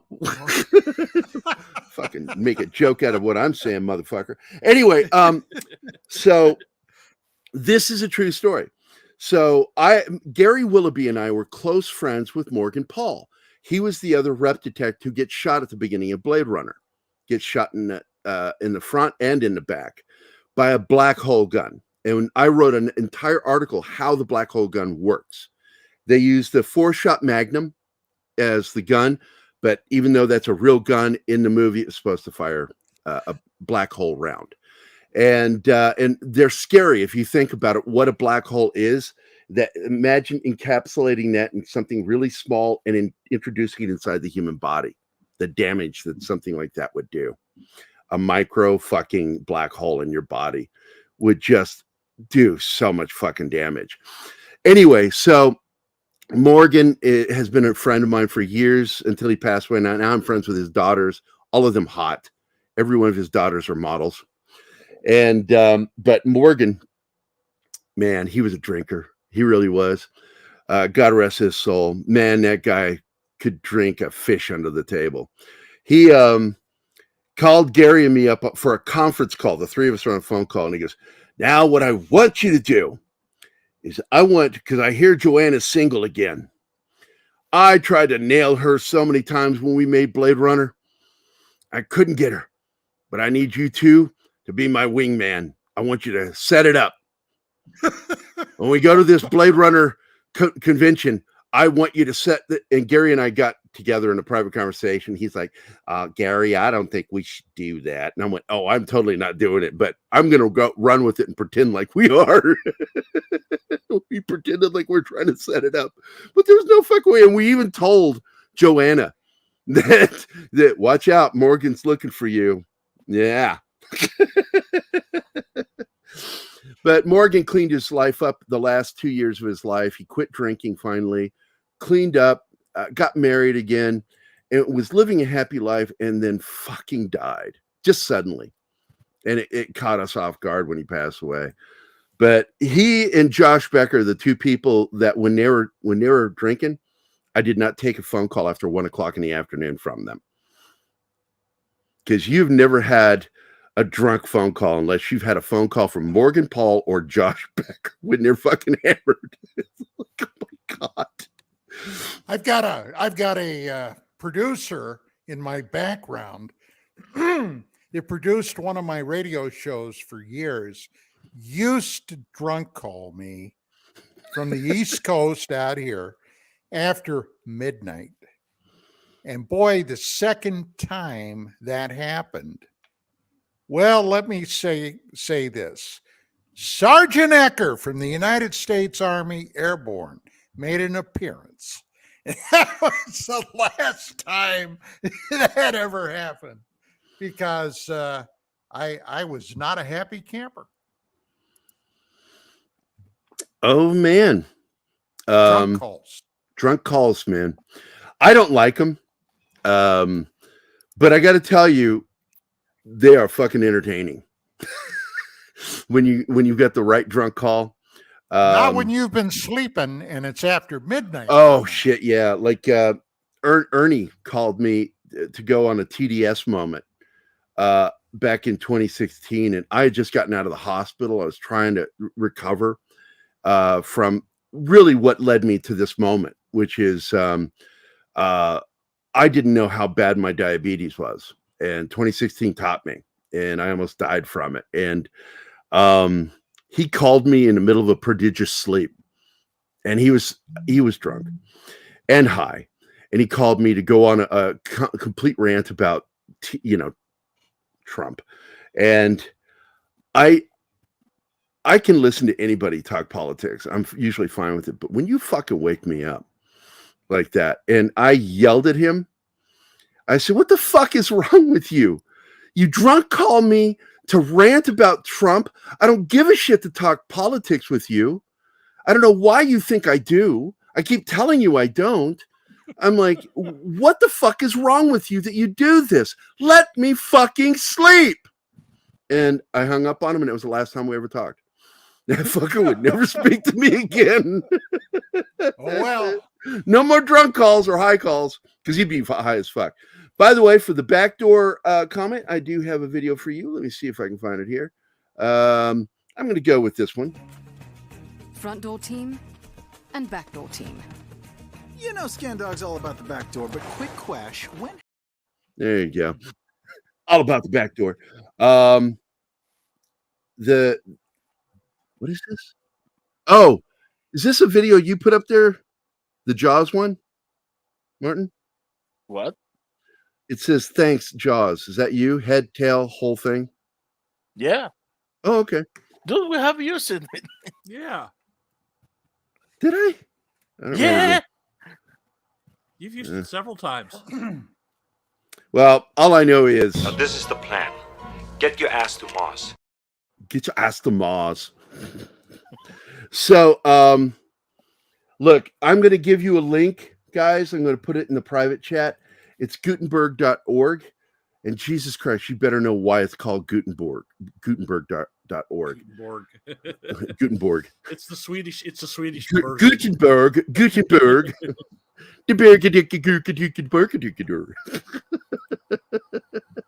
Here you go, guys. If you want a free copy of the book Who Goes There by wait. Is that the wrong one? Oh wait, this is the wrong one. No, I'm not giving you this one. That's the wrong one. This is a Scholastic book. I'm going to find it here while we're doing the last minutes of the show here and get you guys a copy of the goddamn book, novella. Let me see. Who Goes There? John W. Campbell. Jesus. How many people name books Who Goes There? Mags is obsessed with backdoors. Look, there are girls out there that like that stuff, buddy. Get over it. Yeah, Steve Gutenberg, Bill. Yeah, of course. Everybody knows that Steve Gutenberg is the name behind publishing and printing. My favorite Steve Gutenberg line, and he's got some great ones all the way from the 70s when he first started. He has this line where he says, "What kind of clown do you take me for?" And he responds, "The kind with a painted face and a big red nose." What kind of clown do you take me for? And it led to my meme, which had that scene, It. I have It with Pennywise, what's his name, Curry's version. And I have him saying, "What kind of clown do you take me for?" And Clint Eastwood on his lawn with that shotgun in El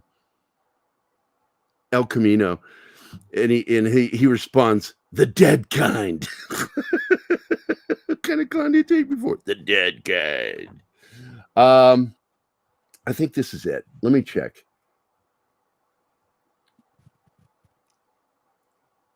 Yes, 161 pages. I think this is it. PDF drive. Who goes there? Nope. Still not finding it. I have it, and I know that I found a copy, and I'm trying to find it. There's a PDF online. Yeah, I'm going to look that up. Who goes there with the author's name? You'll find the PDF.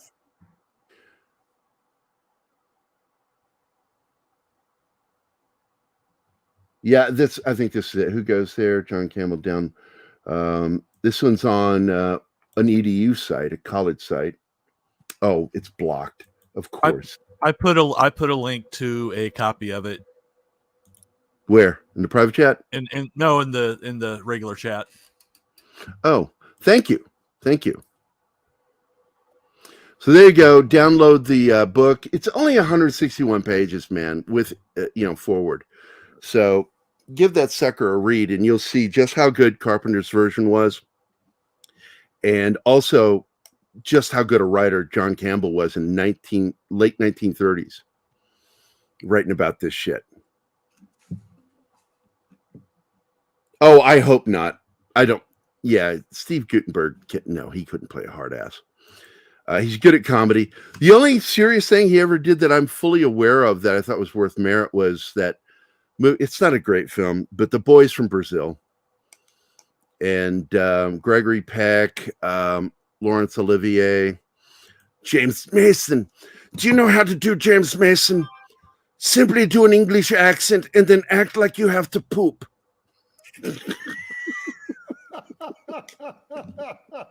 Hello, I'm James Mason, and I got to poop. There's also an expanded version that they came out with called Frozen Hell that has 45 additional pages of material. Yes. That the story that inspired the thing.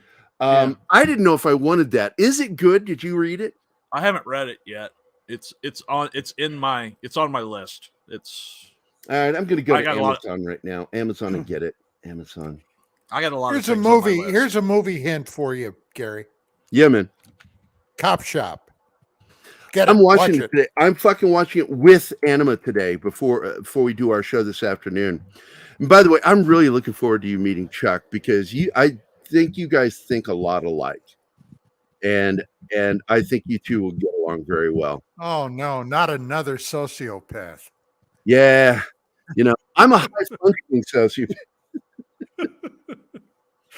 I'm like Sherlock. By the way, the first season of Sherlock is actually a good season. I actually liked the adaptation of some of the mysteries. My problem with the series was it was too deconstructive for its own good, that it began to deconstruct what made Sherlock Holmes so fucking great. And in the process, lost that greatness because it was no longer about mysteries. And like when they did their version of The Hound of the Baskerville, it was such a piece of shit. But I still watched it and I enjoyed it because I thought the cast was great. What great casting. But Stephen Moffat proved to me that, man, He cannot show, run, and write at the same time. Oh, but he tried. He really tried. And this is what makes you a nerd, that you were able to respond to that, Don. What I just said, that you know that. But he did try. I will give him merit for it. But the fact is he fucked up Sherlock Holmes. I was pissed at that series after season 1. So annoyed with it. And I said, how sad is it that Elementary is a better Sherlock Holmes show when it comes to mysteries than the fucking BBC's version? Oh, look at Das Wolfen forgot that he's logged in on my account. Look at that. It's me. But run alone coffee. We're down to 1 hour, 40 minutes. I'm now going to read the Constitution. That led to one of my favorite jokes in the Army. There were two of them. It's like, and I told a friend of mine afterward, somebody turned and says, "Hey, Gary, have you ever read the code at the base of a condom?" And I went, "Yeah, a lot of times." And they didn't know where to go with it because I knew the joke. And I turned around and I said, if somebody ever asks you that question, the answer is yes. Yes. And then it led to me telling this joke. I said, yeah, when I was 18, I went and got a tattoo on my dick that said, "Eat at Joe's." When I'm fully erect, it's the entire Constitution. Phrasing. So happy to find this show. Hear the greatest UFO radio podcast host of all time again and meet really nice and cool folks in chat. Look, man, this is a family. It's not a family show, but it's a show with a family of people. We all get along. I love the chat. I like to interact with the chat. Iron Man is the best Sherlock Holmes. I don't know. I have no opinion on that, Jeeves. You probably know better than I do on that. Is most likely on YouTube. What's the name of the movie? Airborne that he was in? Yeah. Who would put money into that? I want to meet that person because I got some films I would like to fucking make. Because this person is apparently not good with their money. And which reminds me, because I've got a script they got to finish putting together, Don, called The Darker. And I pitched it to Tom Conkle. We had a meeting, and at the end of that meeting was, I want to make that movie, because I told him the entire plot. And it's my nod to 80s vampire films, because 80s made some of the best vampire movies ever made. And I'm talking about I may have to agree to disagree with that. Fright Night, Lost Boys. No, I'll give you Fright Night 2, even despite not being a good sequel, was a good film. What were you gonna say? I'm sorry. Oh, and oh God, I just forgot it. Tim Thomerson is in it. One of your fellow Vietnam veterans. He plays the dad, and his son gets bit by vampires. They had 3 of the members of Aliens. Near Dark. Fucking love that movie. One of my favorite vampire films ever fucking made. I met the chick that played Diamondback in that. Lance Henriksen's girlfriend. Yeah. At a fan convention. And it was science fiction. Basically, she was the chick that played in Aliens, was Vasquez. The tough Hispanic. Hey, Vasquez, you ever been mistaken for a man? No, you? Have you? She's a very cool lady. You know what she's doing now? She's just getting old, but she's gorgeous still, in my opinion. You don't know what she's doing? No, I have no clue. Well, she is, shall we say, been fully endowed by the creator, okay, up on top. So she has a boutique where she sells ladies' under things to massively endowed other ladies. God bless her. I'm an even bigger fan now. I'm such a big fan. I'm going to use the word huge. Huge. Exactly. Huge. Huge. We should contact her and get her on the show. I love her, man. She's so fucking cool. She's Stabby Mom in Terminator 2. Yeah. God, she's just so fucking. She does the diving board scene in Lethal Weapon 2, I think it was. She plays one of the cops that gets killed, and she's on the diving board. I think Polly interviewed her. Maybe. Well, it's funny because she plays Hispanic, but she's actually Jewish. She's a Jewish lady, yeah. Mm-hmm. And but she's gorgeous, man. What a great actress. I felt like she should have been in more stuff. She always got bit parts and always annoyed me because she's really good on camera, man. And when she played Vasquez, fuck, man. That made me want to serve with women. You know what I said to her? You know what I said to her? I forget her first name. Jeanette? Is it Jeanette Goldstein? Jeanette Goldstein. Jeanette. Yep. I said, Jeanette, you were so hot as Vasquez. She looked at me and she said, I was so hot? Did you just use the past tense on me? Did you refer to me in the past tense? We should try to get a hold of her and get her on the show. I know that I've talked to Sean Young about coming on, and I love Sean Young, and she is such a sweetheart. And she really is. I think she's been misunderstood and maligned by people in Hollywood. Look, there is some history there, but the fact is she's really a good person. She's very kind and sweet-natured. And she got a hold of me. She sends me. I love it when she just takes a photo and sends it to me, and it just cracks me up. I'm going, man, if this were the 80s and we had cell phones back then and I got a selfie from you, I would have lost my fucking mind.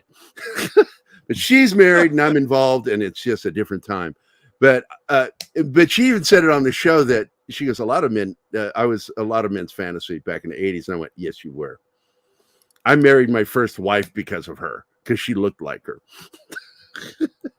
Oh my God. And she was a bitch. Anyway, so Paulie never interviewed her. He did interview the writer of the Vasquez book, Violet. Yeah. There's a Vasquez novel. About Vasquez? Yeah. From Aliens? Yeah. No shit. Okay. I'm all in. Never knew that. Never knew that. Some people, and today I'm really looking forward because I've been looking forward to having Chuck Dixon back on the show. And so Don and I are going to have him today on Dangerous Military Nerds. Even though he's not a veteran, he is a big supporter of veterans. He has sent me a really cool World War II comic back in 2014, I think it was. He sent me a World War II comic he wanted to share with me. Because, we both had that passionate love for World War II comics, especially the ones that Kubert worked on. Joe Sergeant Rock. Sergeant Rock is absolutely one of my favorite comics of all time. Why we haven't gotten a movie yet. We were expecting one back in the 80s because Arnold Schwarzenegger was up for playing him. I wanted Dum Dum Dugan to have his Dum Dum Dugan. I was pissed that we didn't get more of him in the Marvel verse because we got to see him twice. That make me a nerd too. Yes, you are a nerd. Yeah, you're a nerd, mister. Back in the old days, you'd have been called a Poindexter. Poindexter.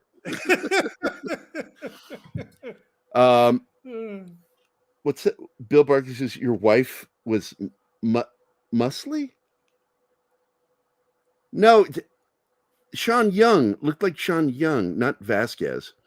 Although I had a real quick one-night stand relationship with a beefy girl in the Army that reminded me of Vasquez. And I've told this story. Foreplay with her, we were sitting on the bed, kneeling on the bed, facing each other, making out. And then all of a sudden she leaned back. I looked at her and I'm like, why are you leaning back like that? And she punched me right in the fucking face. Hit me like a man. Blood started coming out of my mouth and my nose.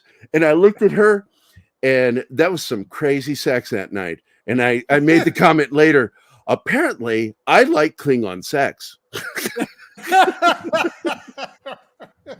I'm like, that was hot for some reason.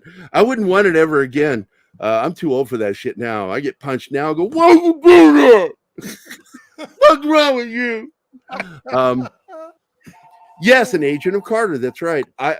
Dum Dum Dugan was a great character in the comics, and we had a great actor playing him. I just forgot his name. Blonde, blue eyes. Neil, something. The guy that was in Band of Brothers. Band of Brothers. That's played right. Lieutenant. What the hell was his name? Who was a real guy, DA out here in L.A. after the war. Yeah, I'm gonna look it up real quick. He also plays Dark on the Arrowverse. Yes, actually, I liked it when he came on that show. Neil McDonough. I admire that guy, devoutly Christian Catholic, and he had a contract for a film and he backed out of it. He says, I told you, no sex or nude scenes. Devoutly Catholic. He will not do nude or sex scenes. Even that, he don't kiss another actresses. He won't out of respect for his wife. For his wife, that's right. And once again, it's also because of his deep-rooted Catholicism. God, if you were an actor, though, that's a get-out-of-jail-free card. I have kissed so many girls on stage. Trust me, it's like nothing happening. If I ever hit Gerry, it will be with a teddy bear. Yeah, but what you don't know is there's a brick in that teddy bear. There's a brick in that teddy bear.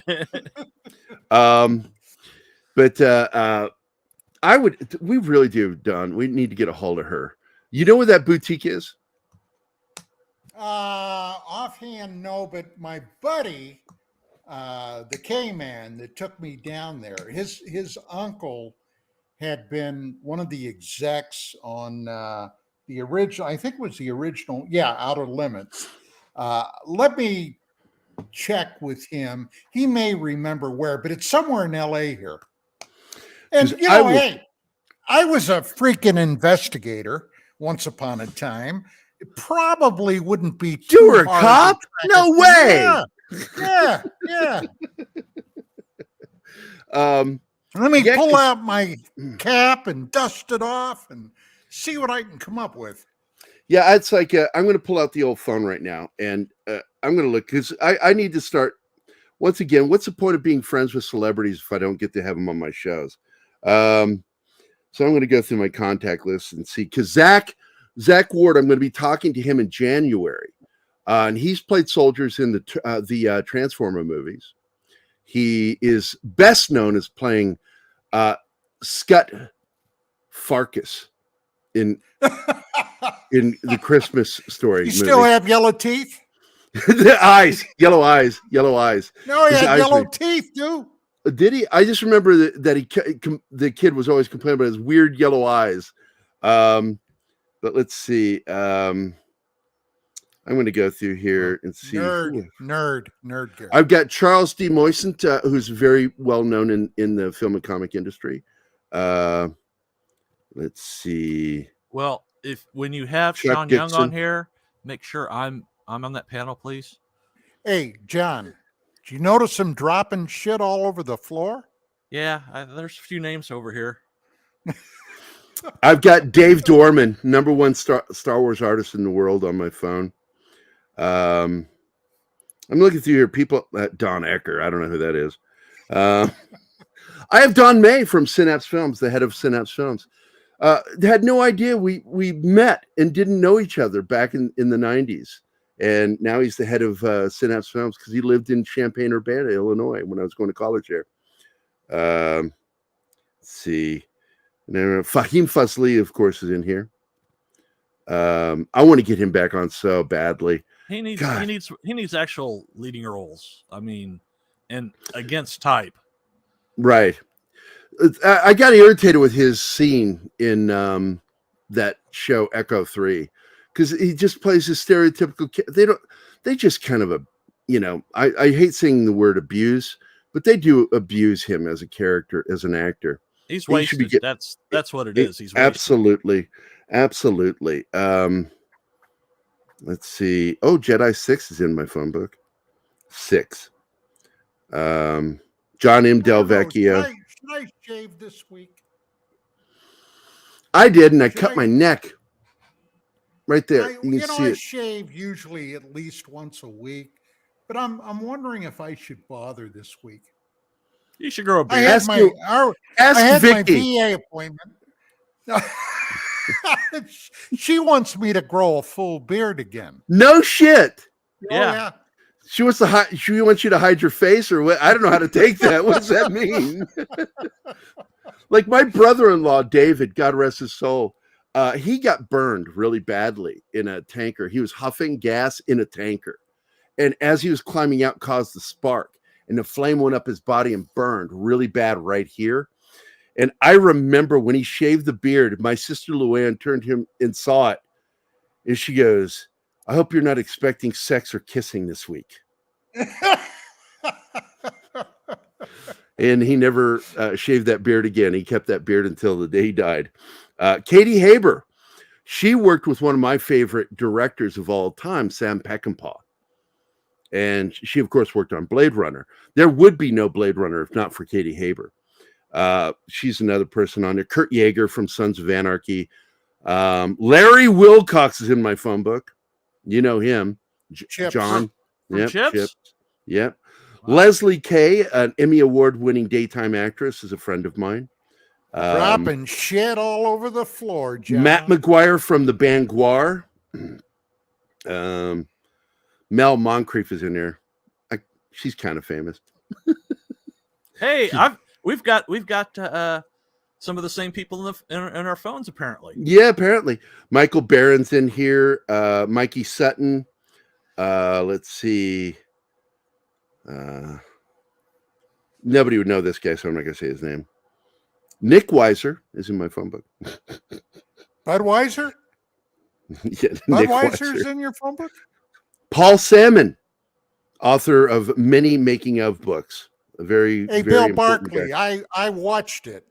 And at some point, I've got some remarks to make about that series. Which one? SAS Rogue Heroes. Oh, Rogue Heroes. I'm going to look this up. This guy is absolutely in my fucking phone book. I've known this guy for a few years. I met him in 2014, and I met him at a convention. He was at one end, I was at the other. I was a guest artist, and I felt bad for him. He's a film and TV actor. He's also the son of Gregory Morris from Mission Impossible, and he got to play Gregory Morris's son in the new Mission Impossible back in the 80s. Got 2 seasons. And I think he's so sweet. He's a funny guy. And I fucked with him so badly at that convention. This is Phil Morris. He's in my phone book. So, my friend and I, we were going to the movies, and we stopped off and bought this cafe latte. Mm-hmm. What is that, like Italian coffee? There he is. Fucking great. I love this guy. And just to tell you what I did to him, a lot of the people that watch the show know what I did. I don't know if I ever told you, Don. He's down there.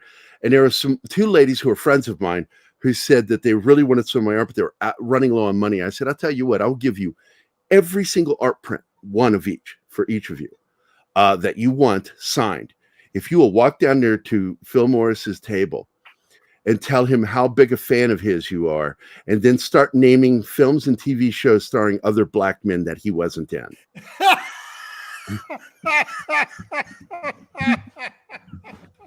They fucking did it. And I tried recording it. I couldn't get the audio. It was too loud. The cacophony there at Smallville convention was just too loud. So you couldn't hear it, but you could see. Dick. What a I know I am. Dick you are. He just keeps leaning further and further over the table, and his eyes are getting wider, and his head shaking, and he's just like getting like. And he told me later, he says, "I thought I was in an episode of The Twilight Zone. Like, how can somebody not name one thing I was in?" And finally, he's leaning all the way over at talking to them, and just like, I wasn't in that either, and just like kind of blown away at this point. And then they start laughing, and then they point down at me, and he looks at me, and I did this exact wave. I went, And we became friends. He came down and bought some of my artwork. He's like, "You're dangerous. You are dangerous." I thought I was going insane. So I got him. I've got Richard Bonk, of course, comic book buddy of mine. But I also have Richard Coyle.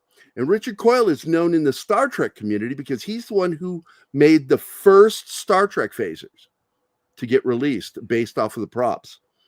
I've known him for a long time. He also, he gave me, and I have it, it's in my room, the Blade Runner blaster. He made the first. Bring I don't want to do it right now. Oh, come on. Come on, Gary. Go get it. Nope, I'm not going to do it. Come on. Yeah, What a I know. dick. What a dick. I know. I am a dick. I have Sean Young in there. Now, nobody will know this name, but I'm close friends with this guy, Steve Fiacci. He's best known for a punk movie that came out in the 80s. No, Fiacci. He's Italian. He's very proud. Fiacci. I'm friends with the entire family. And just a great guy. And he made a punk movie back in the 80s. Got out of film. He's a multimillionaire now. He runs an industry, supply for an industry. And then his kids, both his daughter and his son, want to make movies. And so he's gotten back into it. And that's how we became friends. And he's the one who produced the Exorcist Academy, which I did the artwork for, production art for, and the comic book. Really interesting guy. Fucking love that guy. Timothy Lim, you guys know him. John, you should know him. Yeah. He works for Vox Day. He did the Trump comic graphic book called Thump, where he's a rabbit. Timothy Lim. Never heard of him. He's a comic guy. I've got Tom Connors in here too. He's a guy I know. Who is that jerk? I mean, yeah. Oh, I have my sergeant from the Army, Tom Parker, is in here. Tom Waltz from IDW. Tracy Torme. I think you know him, Don. Oh, my God. Zach Ward. And that's the last celeb that's in my book, Zach Ward. That's so weird. And they got mad at me last night because I said that Zach is in the new sequel. A spoiler! And I'm like, there is no Christmas Story without Sket Farkas. No. You can't end that movie without him making an appearance. So, yeah, sell that somewhere else. And he has, I'm not going to tell you what happens. He has the most pivotal scene in that fucking movie. And I actually got a tear in my eye over his character. I thought that was really well done. So much better than Harrison Ford in the sequel to American Graffiti, More American Graffiti, playing the part of Officer Bob Falfa. What a dumb movie. I hated that movie. They should have named that cop Al. What? Oh, Alpha. Shut up, John. Shut up, asshole. No, don't ever talk negatively about Alfalfa. That dude had a terrible death. Oh, stabbed. He decided to get rough with somebody, and they go, "Well, what'd you bring?" "I brought a knife." "Oh, you came empty-handed?" "Hey, Merry Christmas. Don't say I didn't give you anything." 2 Mission Impossible backdoor to backdoor. Really? That's reaching, Jeebus. Seriously. But yes, I'll give you a video. There you go.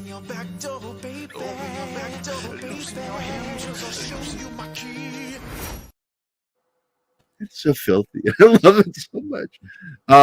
That's it. We got a show this afternoon. I'm going to go prep for that and go watch a movie called Cop Shop. And until tomorrow. Tomorrow we're going to be talking. Just remember the Balloon Man. The Balloon Man. Tomorrow we'll be talking about Archer and Vox Machina. It's the last 2 episodes of the season of Archer we'll be talking about. Interesting ending to the season. And they're back to business. Or are they? And I'm not going to tell you what happens until tomorrow. You can find out if you haven't watched the show, the series. You can find out tomorrow how the season ended when I talk about it with Anima. And John, are you going to be there? Actually, I can't be there. But who's going to talk about Vox Machina? Anima? I want to talk about Unthinkable. I can do it. What the hell? Unthinkable? Oh, wait. Uh-huh. I'm trying to remember. I know that. I got Samuel L. Jackson. Yeah, Unthinkable. Samuel L. Jackson. I got to take my sister to the doctor, so.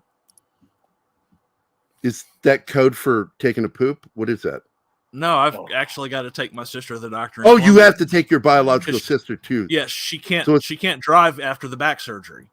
Is she okay? Well, yeah, it's just her follow-up appointment after the surgery. For a second, I thought you were going to say it's just her brother. For just shit's sake, a couple of years ago, 2 years ago, I fractured a vertebrae in my back. And it took me a good 6-7 months to get to where I almost felt normal. I found, actually, my wife, Vicky, found these over the counter called Back-Aid Max. Okay. They worked for me. And boy, I'll tell you what, I had them ever since. Is it an external analgesic, or how do you take it? It's a tablet. Oh, it's a tablet. You pill. You just take tablet. Okay. Check this out for your sister if she's having a lot of pain. It's not prescription, but boy, they worked. And it's called what? Back-Aid Max, M-A-X. I think you had me look this up previously, and I think I put it in my cart on Amazon. But that's the end of the show, guys. Thanks for being here. See you this afternoon. Hope all y'all show up for the afternoon show. Dangerous Military Nerds, 1 p.m. Pacific. We're just like 4 regular p.m. nerds, Eastern. only dangerous. D. Bud Martin, Andy Morrow, Lord Thoth, all hail Lord Thoth, Anima Confusa, love of my life, Dragon Ruse, Slasher Fred, Krampus Jeebus.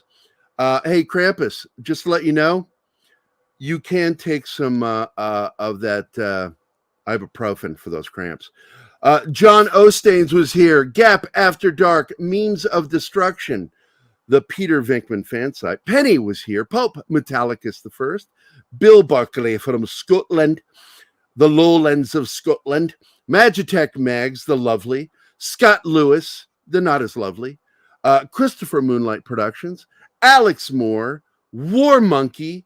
Bill Barkley got mentioned twice. What the fuck, Martin? Oh, he's having a rough day. Retro Nerd Girl, Darius Munchausen, Zax, a.k.a. Kyle, and, of course, the always funny Parrot Head.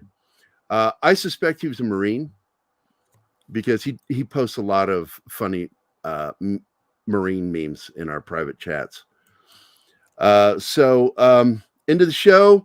Thank you, Don. That was a fun. I enjoyed this episode talking about the Thing and who goes there. It was good. What a great subject. We're going to have more fun this afternoon. Yeah, talking to Chuck Dixon, or as I like to say, Chuck motherfucking Dixon. I'll even introduce him that way on the show today, see what he does. He cost me a job with Marvel. I'll remind him of that. He'll, of course, go, if you don't, I will. He'll say this. He'll go, we don't have to be friends, Gary. You watch, I guarantee you he'll do that. But I want to thank you guys. Thank you, Martin, for being the right side of my brain. And thanks for being here, John. I'm sorry you won't be here tomorrow because I like the way you break down what goes on Vox. Not having you there is going to be weird because then it's going to be left to us. I could be there technically 45 minutes because I got to go pick up my sister at 11. Well, we're going to do Vox right up front. So okay, I'll jump on there for the first 45 minutes and do Vox real quick. Thank you. It's the least you could do. Anyway, hickory dickory duck. The mouse ran up the clock. Anyway, yeah. What was it? My favorite one. He says, the spider one. How did that go? Little Miss Muffet sat on her tuffet, eating her goods and away. Along came a spider, sat down beside her, and says, "Yo, bitch, what's in the bowl?" Now, ladies and gentlemen, just so you know this is the shit he did before the show started today. And I told him, look, I'm counting down from 10. Okay. If I get to 1 and this show ain't started, I'm going back to bed. And I got to 4 and it started. So are you now, saying Am I lying? Hey guys, thanks for watching Pop Culture Minefield. If you've enjoyed the show, please make sure to like, subscribe, You're not and the boss of click me. the bell icon for updates on our shows and channel. Also, please leave a comment, and we'd like to know what you thought of the episode, as well as letting us know if there's something you'd like us to cover in a future episode. Don't forget that you can become a member of Pop Culture Minefield now. Make sure to visit our membership page and merch store at popcultureminefield.com. You can always find Pop Culture Minefield on Twitter, Facebook, Instagram, YouTube,